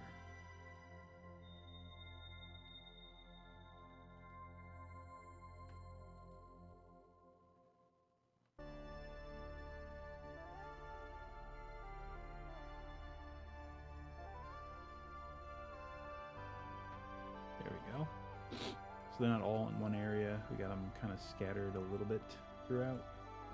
I think that's about it. I don't want to do any roots or anything really.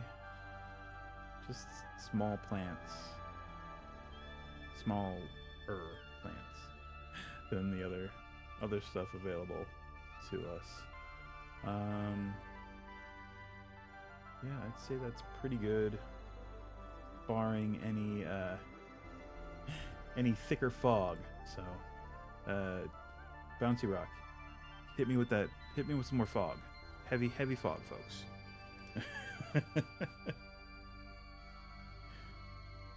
Get that fog multiplier. Just crank it to turn it up to 11 and break the knob off.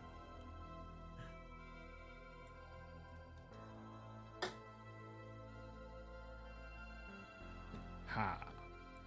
Backup water. This is looking pretty good. We have the 2 sacks. We got the siren. I would say we're pretty good here. It looks like a grotto, right? It's grotto-y. Very grotto-y. Sure. Cool. All right. That one's done. Room 22, done. So, the next area that we have on here comes off of this, or it might be easier to do from the other direction, because this, I mean, we can build out from here obviously, but I don't know. So we have the pit trap on 31. That's fine. You know what? Rather than do that, I'm gonna use the one that I just got on D&D Beyond. Let's see what it says in here for area 31, which I'm assuming they're all. Ooh, that's cool. 25 pillared throne. Okay, we're not there yet. 31. Where are we? 29. 31. One-way doors. Okay. Characters who traverse the east to west corridor have no chance of discovering the north-south route that adjoins it, meaning this. Okay. So there actually is a door here. Okay.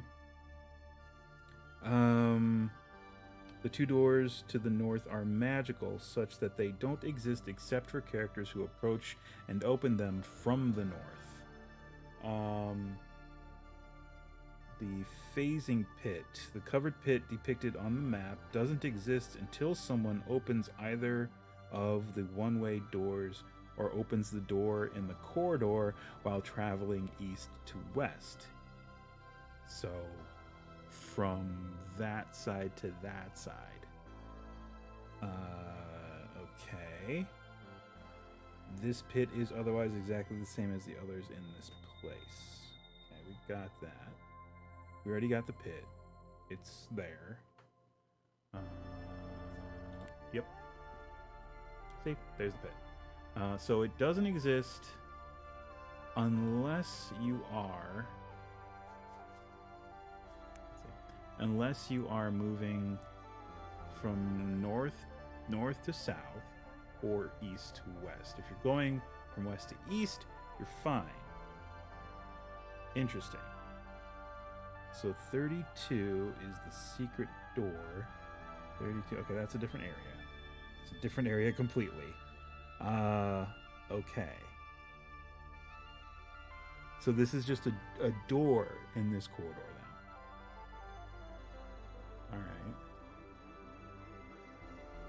Alright. How do we do this? This is kind of tricky. So the pit's right here, right? Yes. So we can either make it so that there is a wall that runs, because there's 2 doors here, but they only work one way. so you have to go from north to south. Do you think tournament modules should be a thing again?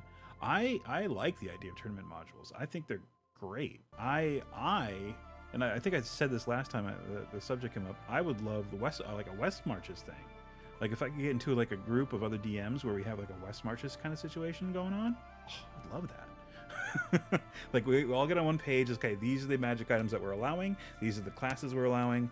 These are, you know, are we allowing multi-classing? Yes or no? That kind of thing. We all get on the same page. We each have our own dungeon that we each create, our own custom dungeon, and then we find a group of players or multiple groups of players, and we just they rotate. So like every other dungeon or every other week. I guess every other dungeon. They'd have to clear a dungeon and then they go to the next DM and so on and so forth. I love that idea. I think it'd be great. And in that vein, tournaments are kind of fun like that. Especially if it's like Living Forgotten Realms, that kind of thing. That used to be a thing. But yeah, I think that's cool. But yeah, West Marches, I would love to do like a West Marches kind of thing.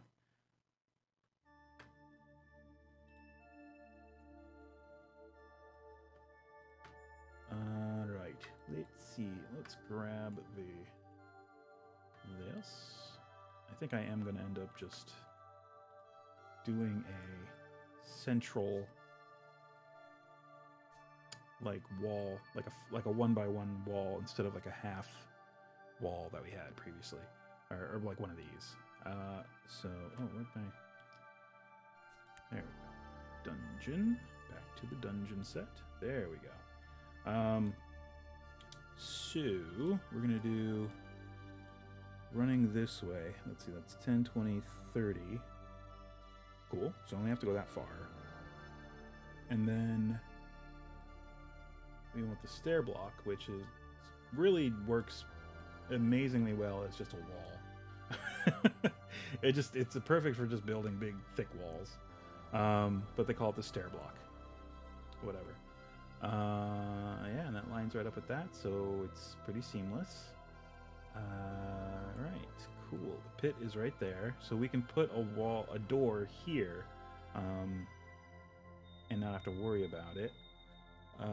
So for the secret door, however, or doors, plural, we'll put one here and one here, and it's just going to be walls that I'm going to put invisible toggles on. So that's pretty simple. The door, I guess it really doesn't matter what kind of door, it's just a door. It leads this way. It's not trapped, it's not locked, it's just a door. So we can do standard dungeon doors or stone doors. Either one works. I'm going to use just a standard dungeon door. Make sure it's opening the correct direction. It is! There we go. So yeah, if you're walking through this corridor this way, you're fine. If you come from this direction, this pit exists. So if you open this door and just nonchalantly walk, then you have a chance of falling in the pit trap. If you come from this direction, the pit trap exists. So yeah, it's kind of a crazy situation here. Alright, cool. So there's that. Yeah. I mean, I guess we can build out from there. Let's see. Back in build mode. Back into dungeon. Dungeon. Oh, there we go. Dungeon. There it is. Okay. So this corridor is only 10 feet wide. So there. And either side of this wall is 10 feet wide. So there and there. And there are no traps here. They're just doors. So you know what? We're gonna put some stone doors here just to show the one-way doors. Just because they look like doors from this side. So there we go. That'll work. Oops, there we go. Okay. So yeah, we're just gonna build up from here. Yeah, if I try to go around the other way, it's gonna be a whole thing. So we're just gonna do it this way. All right. So let's see.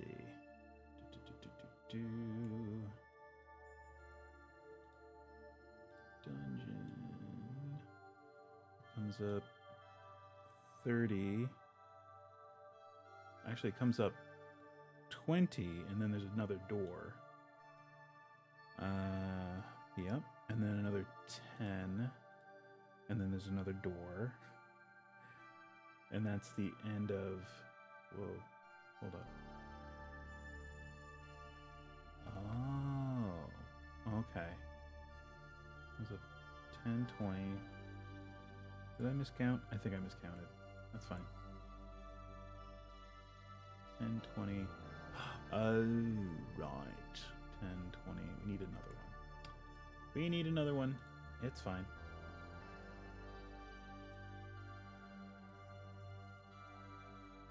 That should do. Okay. Now we're good.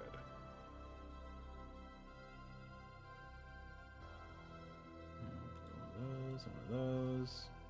And of course, some of these.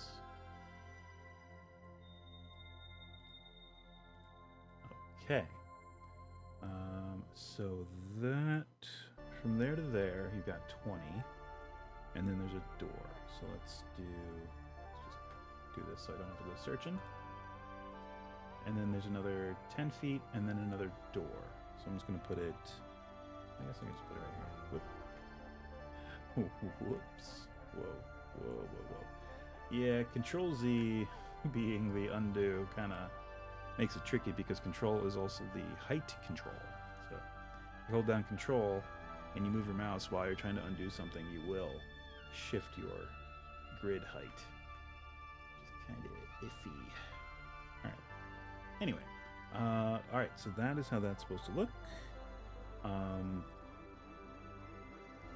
This central column ends right there. So now this room is going to be slightly wider than it is shown on the map, which is completely fine. We have room to spare. We have lots of room to spare. So it comes up another 10, 20, 30, 40, 50. Let's go ahead and measure that with this. So that's 10, 20, 30, 40, 50. Whoa. Is that right? No, it's not. It's not supposed to join up with that. Let's see. 10, 20, 30, 40. Ooh. We lost 10 feet somewhere. I think we're okay. It doesn't have to be. It's fine. Somewhere we lost. I think it was this whole situation. We lost 10 feet somehow, but we're fine. We'll make it work like that. Oh, plus the wall is going to be another 5. So that's fine. That's fine.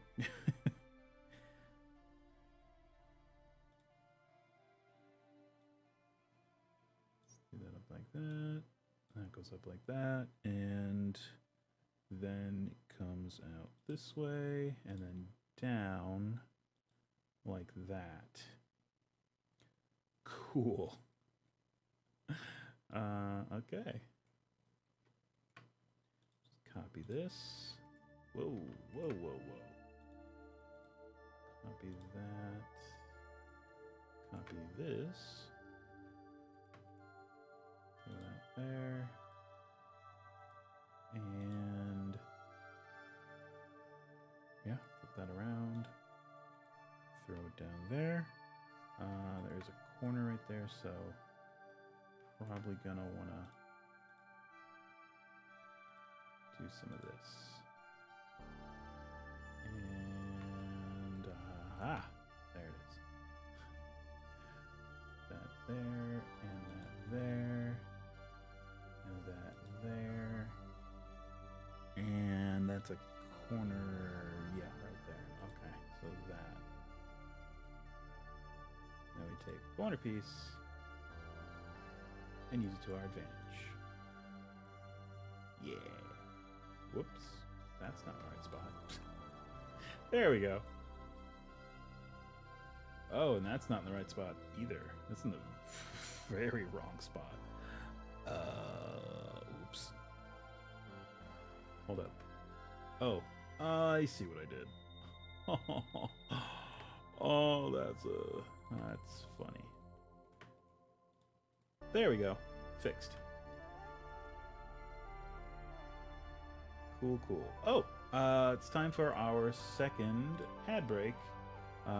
We will be back after this quick little message from, I don't know what, it's not a sponsor. It's not a sponsor. They're just ads. Twitch throws them on there. I don't get any say in what ads they are, so enjoy. I don't know. We'll be right back.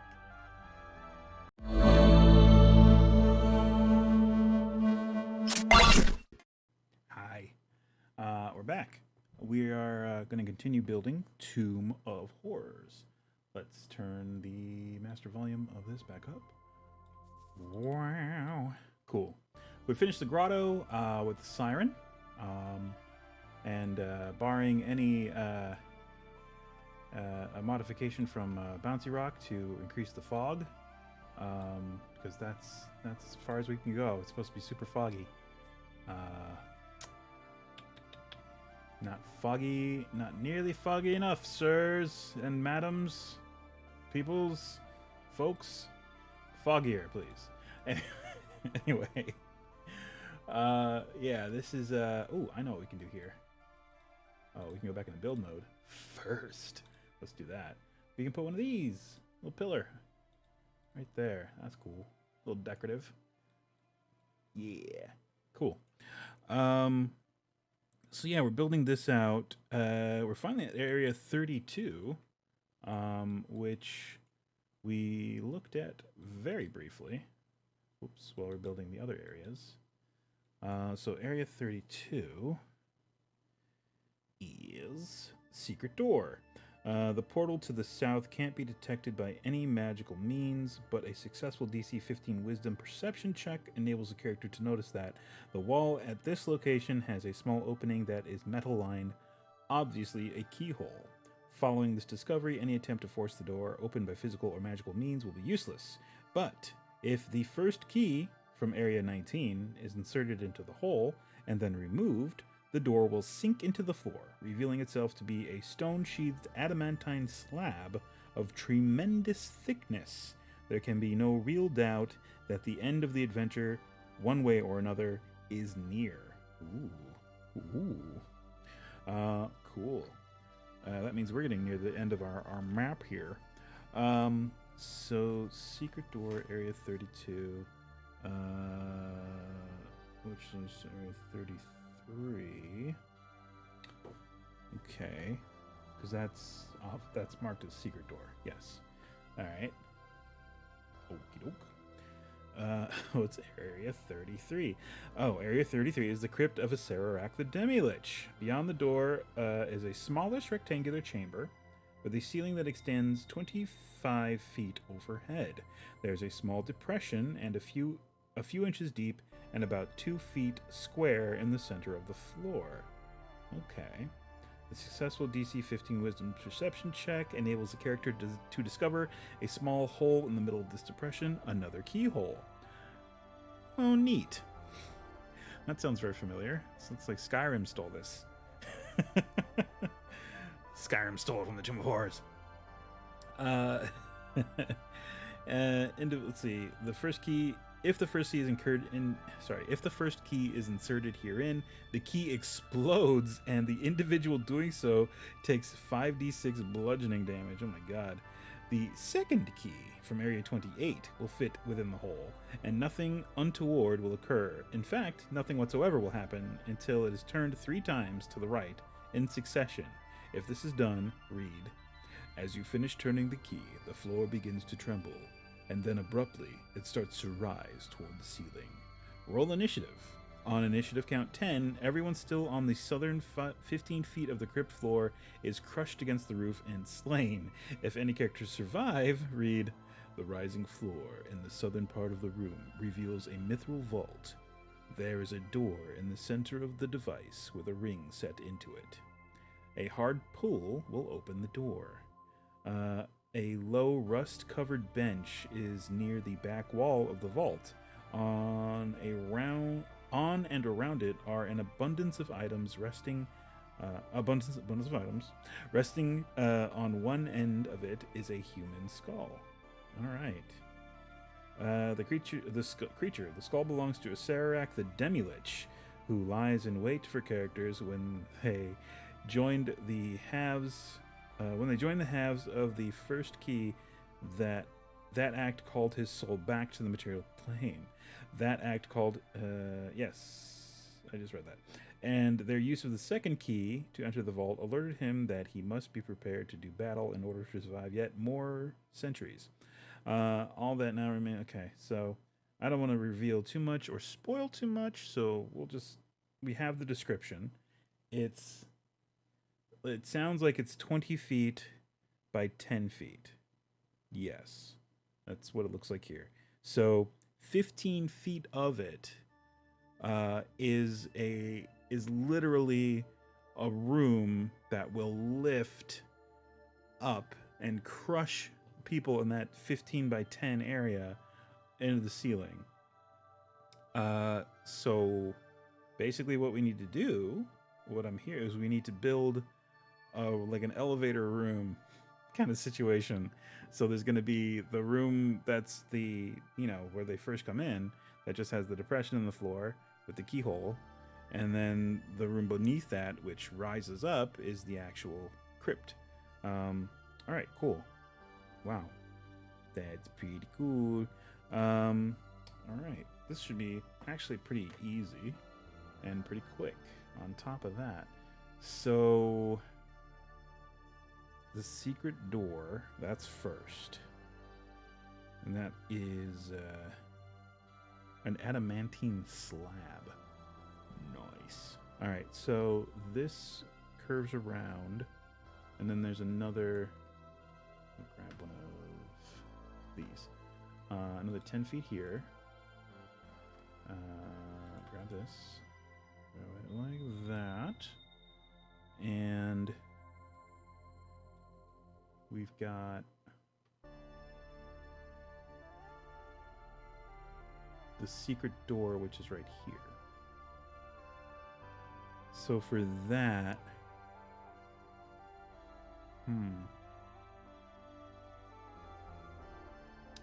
I guess we just use a regular wall.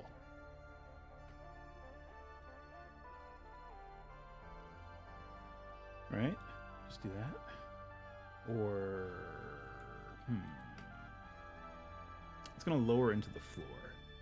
Yeah, so we can just put it here. It's fine. We're gonna do this 20 feet and a different tile set, I think. Castle ruins. I really like this one. I really like that. Also, sewers has a good. Yeah, I really like that one. This guy. Oops. Yep. There. Oop. Why won't it let me?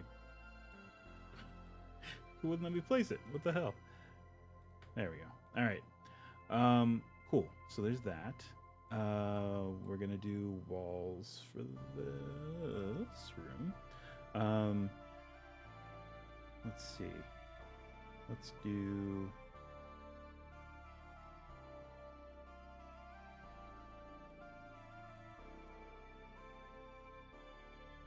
I want to make this somewhat easy to operate, I guess, because we're gonna have to. Ooh, this is gonna be tricky. Yeah, this is gonna be real tricky. Actually, we could do.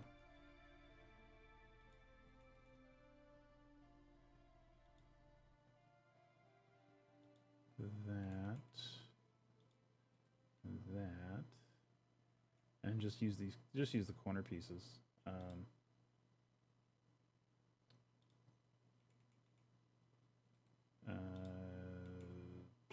Yeah. Oh, ooh, wait. Does that have... That one did have 4. Okay. Yeah, just use that. That's fine. There we go. This is going to continue off in this direction. So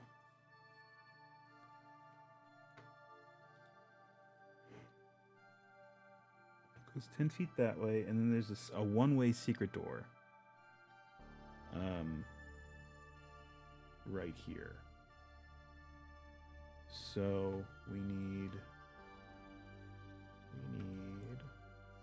that, and we need a 1x1. Yep, this guy. And we also need the same thing over here. There we go. This is gonna be a little tricky. Let's see. So we'll actually need the dungeon. Let's see. We're gonna need this guy. Yeah. And we could try and clip this into there. If it's not gonna show. Oh, good, it doesn't show through. Cool. That's perfect then. That's fine. Good. That was my concern. And then, of course, there's your secret door. That's the secret. Perfect. Okay. So, oops. So this has a depression. Can they actually get 20? It's not really 20 feet, is it? Because I want to leave enough room. Maybe we do have to actually come down another 10 feet or 5 feet. Actually, sorry.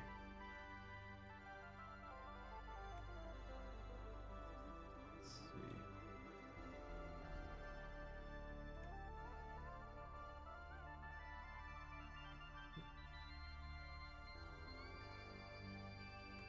Well, it makes it easy because then all I gotta do is 2 of the 4x4s, or sorry, 2x2s. There we go. So that's more, well, yeah.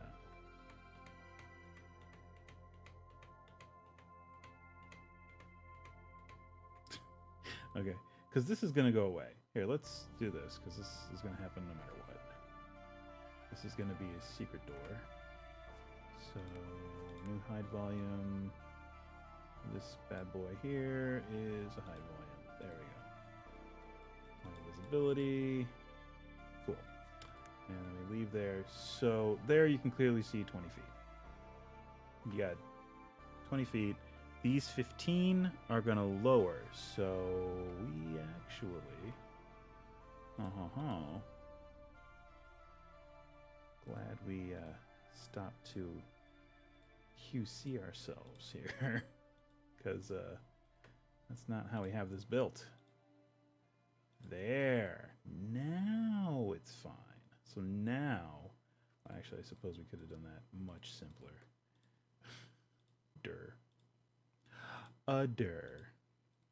There we go.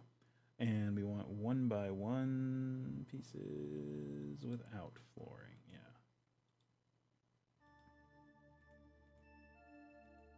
Oops. That and there. Hopefully that doesn't peek through. It does not. Cool. Very cool. Okay, so now I can select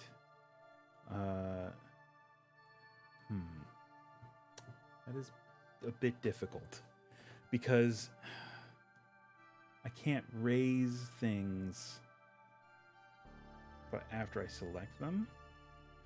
I have to like cut and paste them at a different height. So it'll be tricky. I mean, you can do it. It'll just be really tricky. Because I would have to basically go in and just like select select what I want to move, which is just like that. Oops.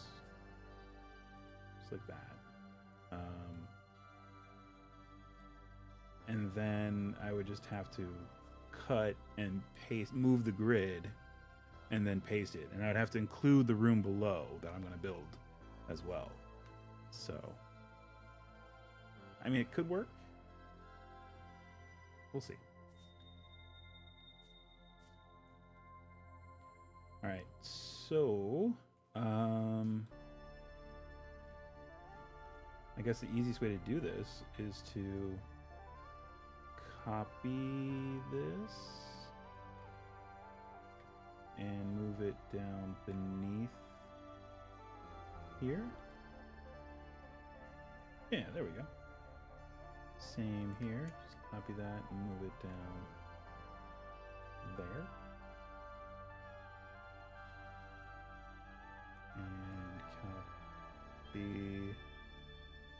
move it down, copy, move it down, copy, down, copy, move it down, copy, move it down, copy, throw it in there, and copy. It's really all I can do from this angle. I'm gonna have to cut away a little bit, which is fine. Let's try it like this. Yeah, there we go. And then move our grid. All right, so it's gonna be 15. Oops. There we go. Copy that over. Copy that over. Copy that over, and copy that. And then one of these in the smack dab middle. And there you have it. There's that. So it said the ceilings are 25 feet tall here, right? If I remember the beginning of that description.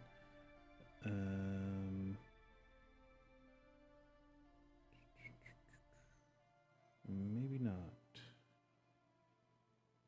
No.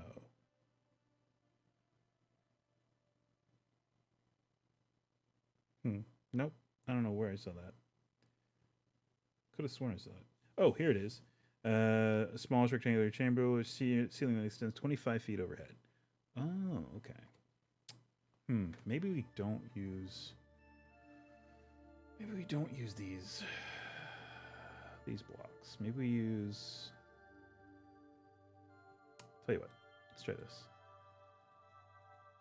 I have something that can achieve the same look, maybe even better.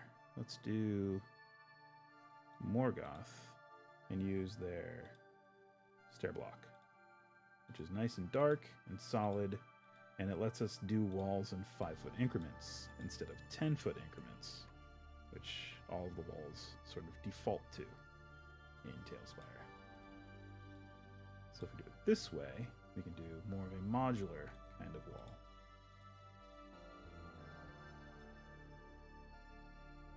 So the ceiling is 25 feet tall.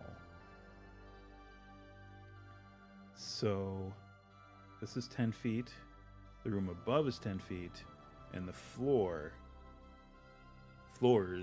plural, the floor of this room and the floor of the floor between is almost 10 feet.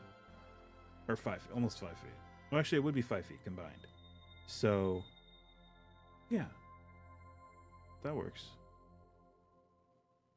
Yeah, okay.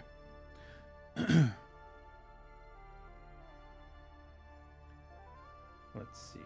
All right, so this is the room.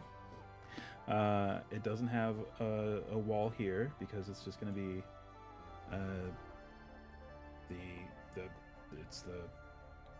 it's a crypt. It's a crypt of Sararak. And it's gonna rise up into the area above. So Let's see. A low dust-covered bench is near the back wall of the vault. On and around it are an abundance of items. Resting on one end of it is a human skull. So it's a bench with a bunch of stuff around it, and it looks like there's gold and stuff all over the place. Alright. So, against the back wall. Dust-covered bench set against the back wall. Yep. Alright, so bench. Bench is easy. We've done benches. Do we want to do like a pew like we did for the... That would be kind of cool. Maybe. I mean, our other option is, where is it? Furniture. This bench. Which, it works. Dust-covered bench. Sure. I mean, that's fine. Let me turn my flashlight. There we go. Now you can actually see stuff.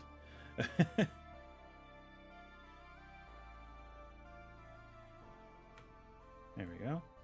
A single skull. I don't think we have single skulls. I think we have a skull pile that I can kind of use. If I sink it into the floor, it'll kind of look like this. There you go. There's a single skull. Single human skull. Too bad it's... Yeah. It's got all those other skulls with it. Oh. Sure. Yeah, kind of works. Ugh. Oh, I know. Let's do this. And that, and then copy it, and then we'll just layer it. There. It's a long... Whoops.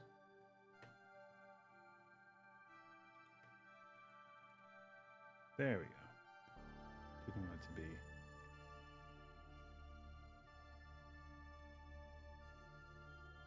That's better. Okay, cool. Alright. Single human skull.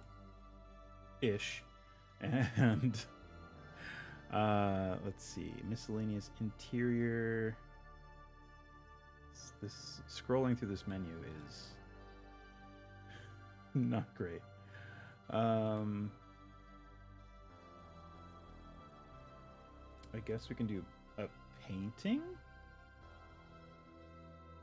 Ooh, that's kind of neat. I like that.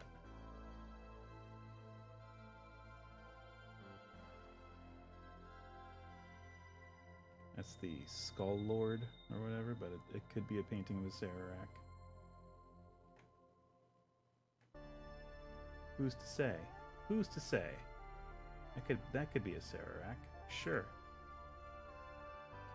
We're gonna do... Let's see. What else do we have? It's just a bunch of stuff. I mean, we're gonna put some books just stacked in a corner, maybe.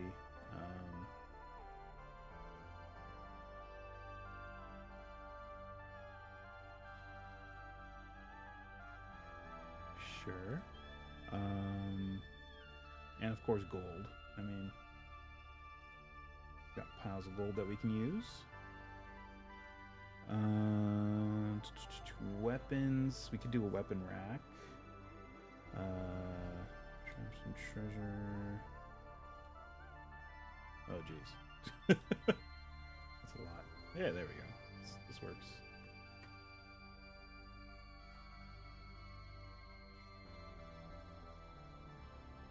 We can do it like that.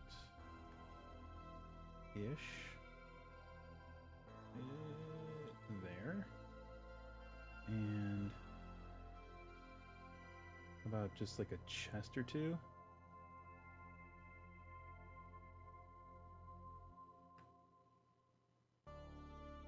And isn't there a smaller? I think there is a smaller. Oh wait, there's a skull on this thing. Doesn't quite work. Let's see. Do we want to just pile it in?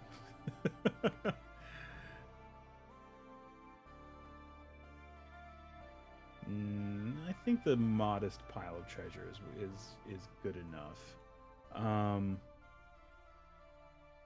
We do want to put like a small crate or something on this bench, so let's see. Containers. We could do an urn. That would actually be pretty fitting. There we go, and then no, it's too big. That is just big enough. Ugh, no, it's still too big. They don't have any smaller ones.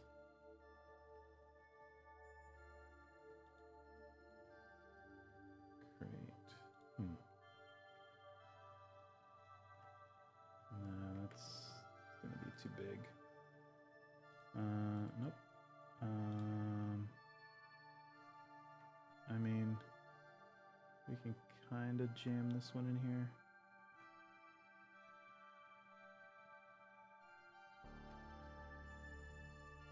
Whoop. Yeah, that works. Cool. And one of these. Right. There we go. Right there.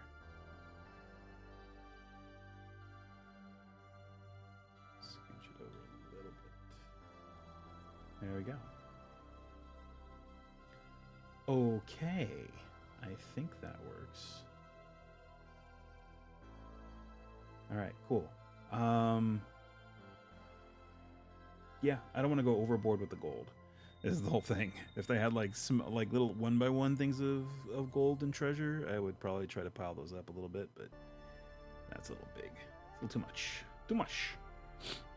Let me see what other containers we can kind of throw in here.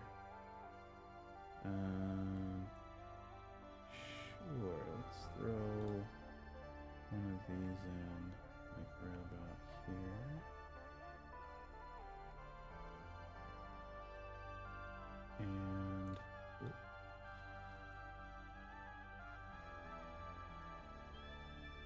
And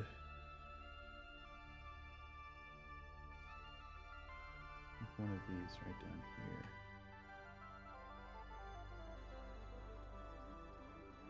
There we go.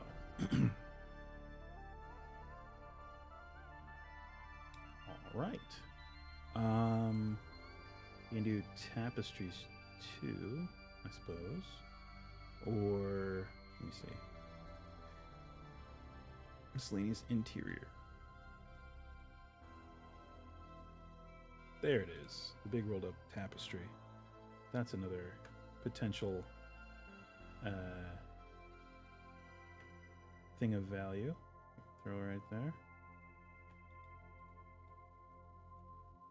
Scooch it over a little bit. There we go. Could be a flying carpet. Who knows? What else? What else? What else? Anything cool? No. Excuse me. Jeez, it is getting late. We got another, what, 25 minutes of stream? It's fine. I can handle it. We'll do one of these. Maybe there's some magic swords hanging on this. There you go. And I think that should do it. I don't want to go too overboard. All right. So we have to fix the walls up here to match the Morgoth tiles that we did, which is totally fine. Oh, except for that. But we have a way around that. We have a workaround.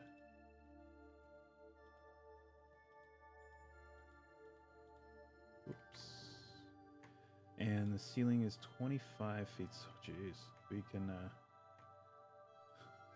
might be a bit of a giveaway of what's about to happen, but...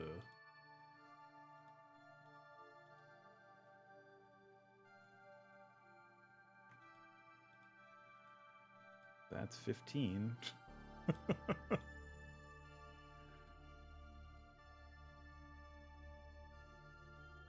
Yeah, I mean, if we're gonna go above, we don't really need to do the whole ceiling.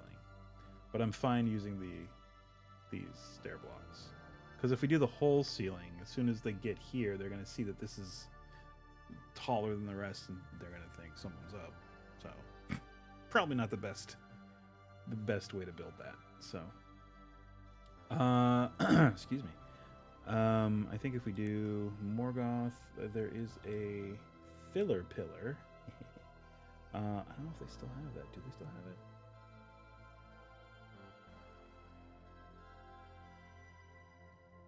Is that it? That is it. Sweet.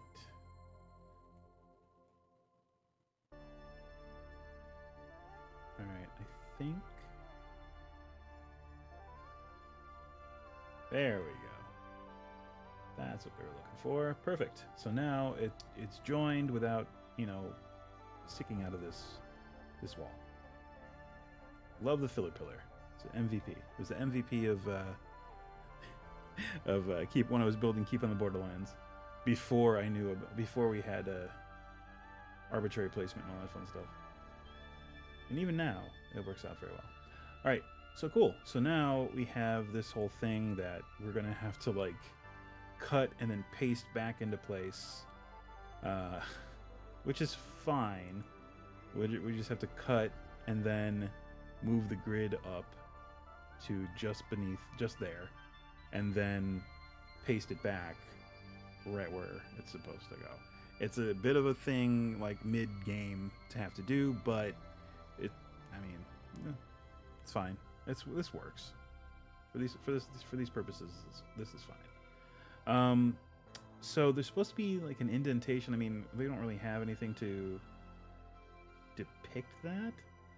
And anything I do that kind of sticks through the floor might, you know, show after we move everything up. So I'm just going to leave that and just rely on description to get that across. So yeah, there we go. There's that. We do have to double back and do these secret doors, and there's also a secret door here once we get to it. Yeah. So there's one-way doors. They're not really secret. They're secret from this side. But from the other side, they're not secret. So let's go ahead and just add those right quick. Wow, so many hidden things. Yep. And we're going to move that out just a little bit so we can grab it when we need to.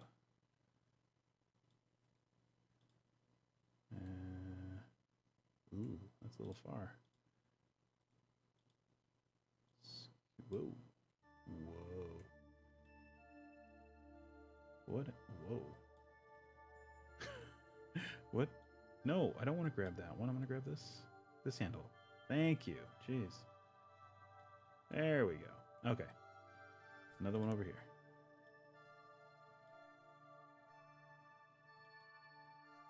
There we go. And ooh, that is very... Oops. Oh, did I hit delete? I did. Dang it. My bad. My bad. Alright. There. That's what we want. Grab the... No, that one. Yes. Thank you. Scooch it in a little bit. And scooch it in a little bit. Okay. Cool.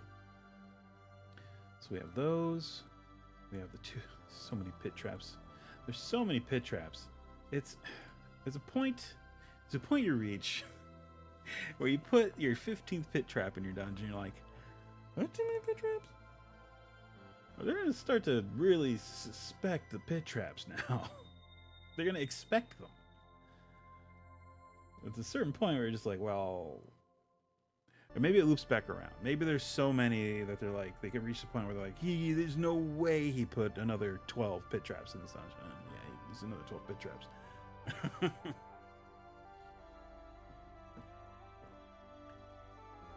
So, yeah, maybe. Maybe that's the thing. Oh, I'm gonna toggle that visibility. As it is hidden. So yeah, we got that. Did we read what the deal was with... Oh, there is no deal with that. There's literally no description for this. It's just, yep, there's a couple doors. You go through the doors, and then you come out... Oops. There we go. You go through the doors. Oh, I have to flip those around. Sorry, I will do that in a second. You go through the doors, and look, there are more doors, and then you go through the doors, and then you can't go anymore. I guess that's why there are so many. The repetitive motion. It's like, oh yeah, we go through the door. Okay, we go through the other door. All right, sure, we'll go through this third door, and then you can't go back. You can't go back through. That's mean. That's just mean. This whole dungeon's mean.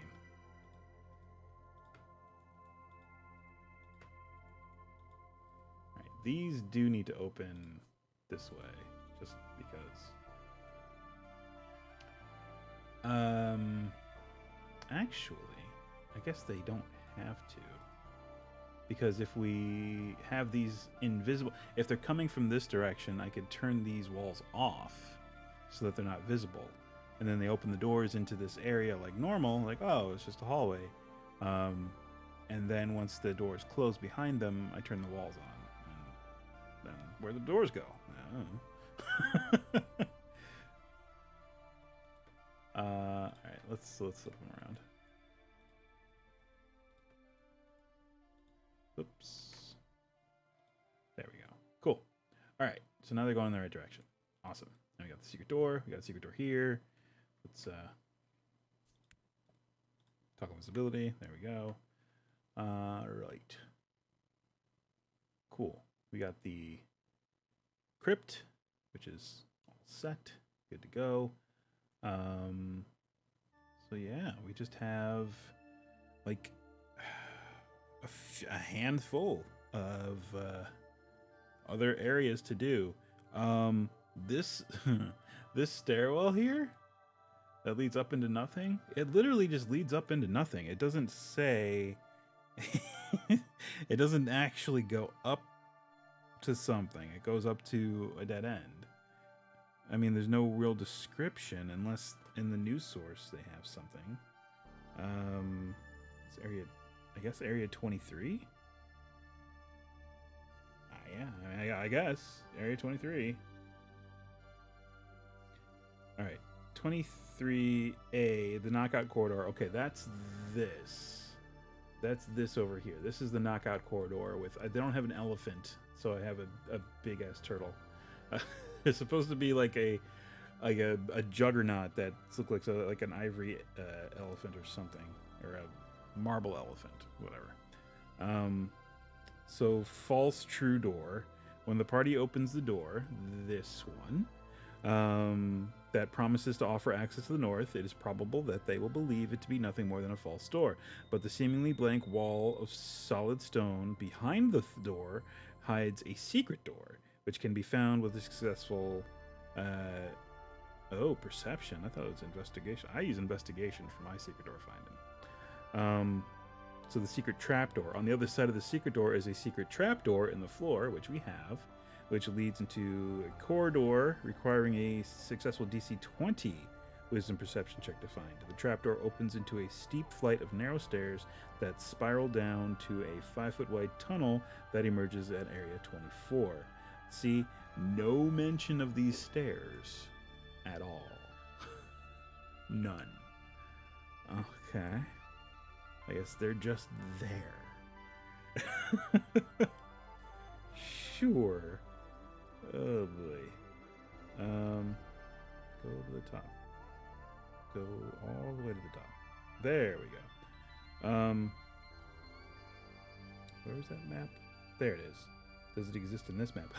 It does not exist in this map. Interesting. It's absent from the updated map. Wow.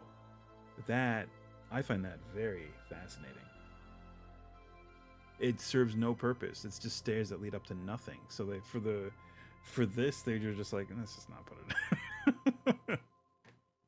I mean, I guess Gary put it in to be like, yeah, we'll just put in some stairs, and if they want to put one of their own traps up there, it's something they can do. I don't know how Gary sounded. Actually, I do know how Gary sounded. He was on an episode of Futurama. I can't do a good impression of Gary. But yeah, I'm gonna leave it. I'm just gonna leave mine. It's not in the new source material, but it's in the classic one. And I'll leave it there.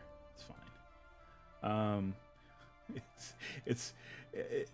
It does lend itself to become one of those things that the PCs hyper focus on when they shouldn't. It's like, these stairs have to lead somewhere. We're just gonna spend the entire session riding these stairs. And meanwhile, you're like, look, the stairs don't go anywhere. You don't want to come right out and say, look, the stairs don't go anywhere. It's like, you don't see anything. You can't seem to find any kind of secret mechanism or anything like that. We're going to take a long rest and try again. You fail to find any kind of secret mechanism or door at the top of these steps. Maybe that is the meanest feature of the dungeon. Maybe that is the meanest feature of the dungeon. Because it's mean to the players and the GM. Oh boy. All right. So we can either keep going this way into area 30, which I think we're actually just going to come back and do that later. We're going to do this for the rest of this, from the what's remaining of our stream. We're going to do this area down here, which is the narrow corridor leading to area 24. And area 24 is... It's so much easier looking at it here on my phone than having to flip through it and have the book just kind of flapping in front of me. 24 is the adamant. Okay, so that's the adamantine door. Oh, it's another adamantine door. There are two. There's one concealing the crypt at area 32, and there's one at area 24. The tunnel from the south emerges into a corridor that then heads east. The door at the end is a great block of adamantine. It has permanent anti-magic effects on it, and there is no magical or physical way of forcing it entry. There are 3 slots in the door at about waist height. If sword blades are shoved simultaneously into all the slots, the 1-foot thick door will swing open. 5 rounds later, the door slams shut. There's no way of opening it from the opposite side. Ooh. Okay. Alright, so we need to basically connect this corridor to an area that is at the other side of it. Do we have enough clearance? Yes. Yes. I think so. It's going to be way out in the open. There's going to be nothing. So this whole area out here, zoom out a little bit. This whole area out here is a massive room. So we need to get to that point and build it out. So let's see, Castle Ruins. We're going to use the flooring from that. And right there. There we go. So that does a turn that way, and then it turns again this way into 10-foot squares, or 10 by 10 squares. So I guess we'll use this for that. And just kind of... Because the way they make it look on the module, it looks like it's very roughly hewn. I guess. But I think we're just gonna, let's see. So it comes up 10 feet, and then 10 feet, and then 10, 20, 30, 40, 50 total? Yeah, 10, 20, 30, 40. And then that leads to the wall of adamantine. Miss Ray 85 with the follow. Thank you so much. Thank you. We are here starting this week, every Monday, most Mondays. We're gonna try and do it. Every Monday we're doing TaleSpire, and continuing to build the Tomb of Horrors, which is a fun time if you're not actually playing Tomb of Horrors. All right, so we do need to put down some. Oh, Z sent ya. Yeah, good old Z. Yeah. Z is a cool guy. We play D&D together often. Not as often as I would like, because schedules be crazy. Schedules be crazy.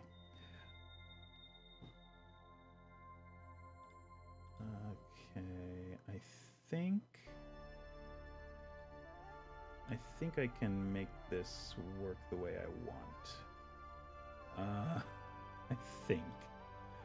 Let's see. So we have to put down extra flooring here to support the walls, and it's going from a 5 foot wide corridor to a 10 foot wide corridor. And where does that choke point open up? I'm going to say like right here. So let's throw down a couple more of these rough pieces.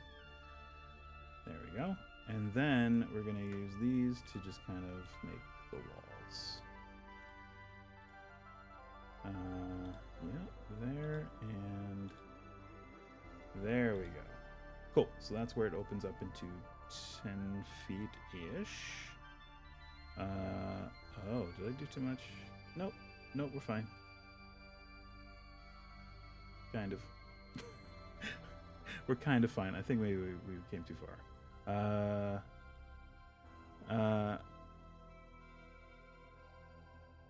I am in lockdown. It something.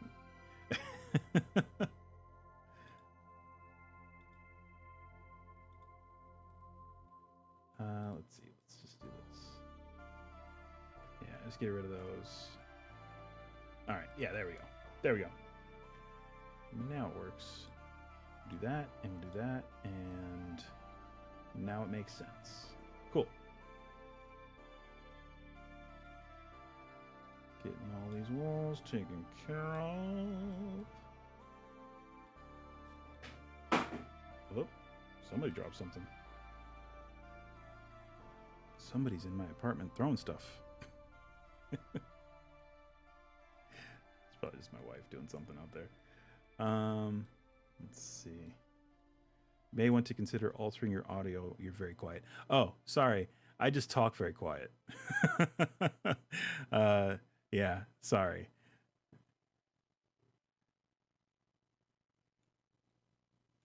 Yeah, I have let me turn that there. Well, that's my desktop audio. Yeah, today I have my audio filtering through my desktop audio, my mic. Normally I have it on its own channel, so I don't really have to worry about it being drowned out by the game or whatever else. But here, let me see. I think I've got a thing here. Do I have a thing here? Oh, I can just do this. That might help. Oh, that sounds a little louder. A little bit. There we go. All right. That might be too loud. Turn it down just a little bit. No, let's say down to there-ish. Maybe up a little bit. 65? There. Alright. If that's too loud, let me know. Alright. So, there we go. We have the corridor done. And it does line right up with that. Yeah, correct. However, according to this, it comes out another 10 feet past there. So let's try this. And a bit better. What are you playing? And it a lit. We are doing TaleSpire. We're building maps in TaleSpire.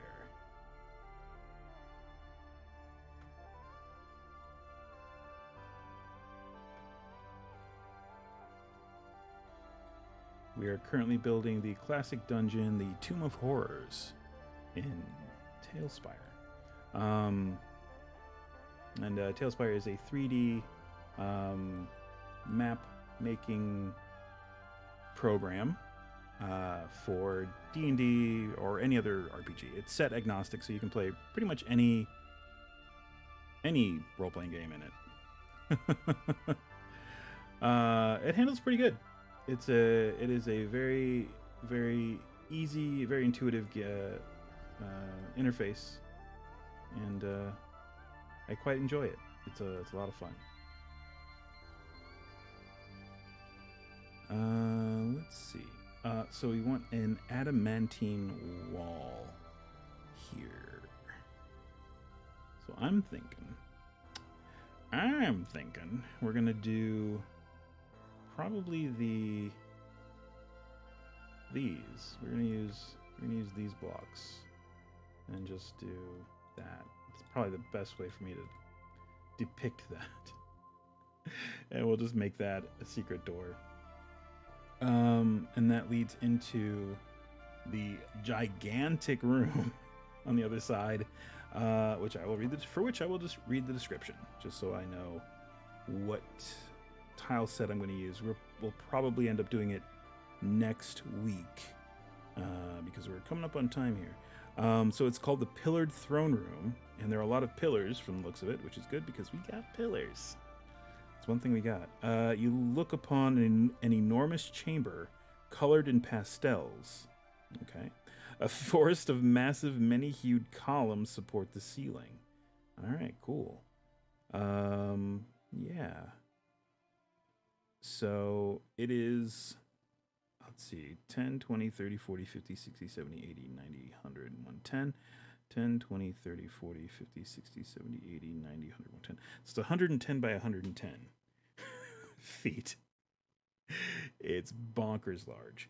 All right, cool. It has an aura. Each of the 3-foot diameter pillars radiates an aura of transmutation magic when such is detected for.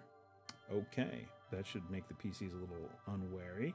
Or a little wary. Upwardly mobile. Any character who touches a pillar with or without intent will uncontrollably float upward as if affected by a levitate spell. Then bounce gently about the ceiling 30 feet above, just as a helium balloon. To stop this effect, a dispel magic or remove curse spell must be placed upon each such individual. There seems to be a gentle breeze in the room, for any character floating among the many-hued columns will begin drifting toward the northwest or northeast corner of the room. From the entry, an observant character with a suitable light source will be able to observe part of the dais on the south wall and the door at area 27. So apparently there is a double face in each of the northwest and northeast corner. 24 feet above the floor in the northwest corner on the north wall is a mosaic relief sculpture of a green devil's face, which appears to be exactly the same as that first encountered in the entrance hall of the tomb. Okay, with the one with the Sphere of Annihilation in its mouth. Any creature that comes within 3 feet of its gaping mouth will be sucked in and instantly teleported to be spat out nude at Area 6. Ooh, Area 6 is... What is Area 6? Oh, man. 2, 3, 4... Oh, it's right in front of the original, right in front of the other green devil face. So right here.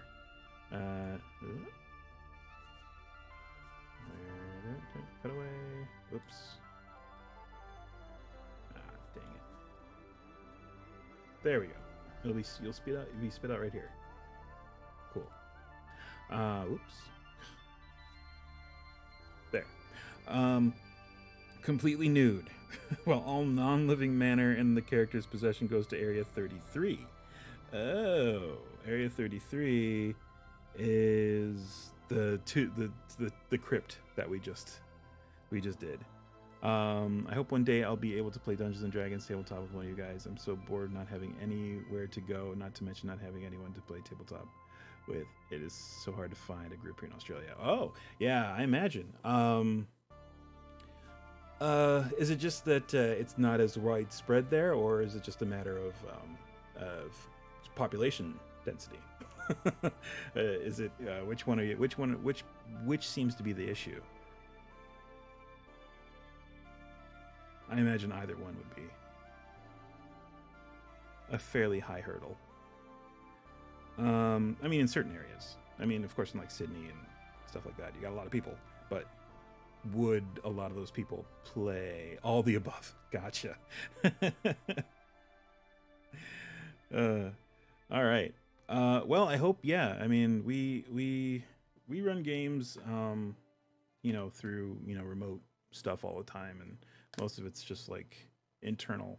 But I run games through just one way, Eventbrite on. So I have ticketed events that I run games through Eventbrite. So if you're interested in that, you can check it out over there, and that will lead me right into my wrap up. Because that's part of my wrap up. Yeah, I run 2 games monthly through Eventbrite. There it is. I'm Dice and Brews over at Eventbrite. I run 2 ticketed monthly games, usually around the second Sunday and Tuesday of every month. Tickets are $8 US, and that gets you a seat at the table and a greater healing potion for your character to use in game for that session. At the end of the session, the potion goes away, but I usually let characters just drink the potion, even if they're unconscious, just to get back some hit points, because I usually do pretty tough encounters, just to keep it interesting, because they're dungeon crawls. So it's just, kick in the door, fight the monster, get experience, get cool items. It's a good way to test out any characters that you've had knocking around in your D&D Beyond. Test them out. What if you in the you should be okay. Yeah, I mean, there's of course a time, there's a definite time issue, where I think it's going to be quite a few hours opposite. But yeah, that would be the only concern. As long as you have, internet and the capability to run Roll20 and D&D Beyond and Discord, you should be good. But yeah, I don't have it restricted to region. I'm in SA. Okay. Yeah, I mean, it's just it's just an issue of, if you have the internet, you should be good. I don't believe it's restricted. I don't think Eventbrite restricts to regions. I think it's open, because as long as it's an online event, anyone can do it. And yeah, these are online events. So yeah, if you're interested, you can check it out over at Eventbrite. I'm Dice and Brews at Eventbrite, or you can check out my website, dicebrews.com, and it has more information for you there. If you're looking for a non-D&D game for you to play with your friends and family over the internet or video chat, you can check out tourguidegames.com. They offer on-demand, professionally led TTRPGs for you and your friends and or family. All you need is a smartphone. You don't even need to roll dice or take notes. Your tour guide is more than happy to do that for you, and the games themselves don't really require much of that. They are very easy to learn fun to play games that you can play over a couple hours.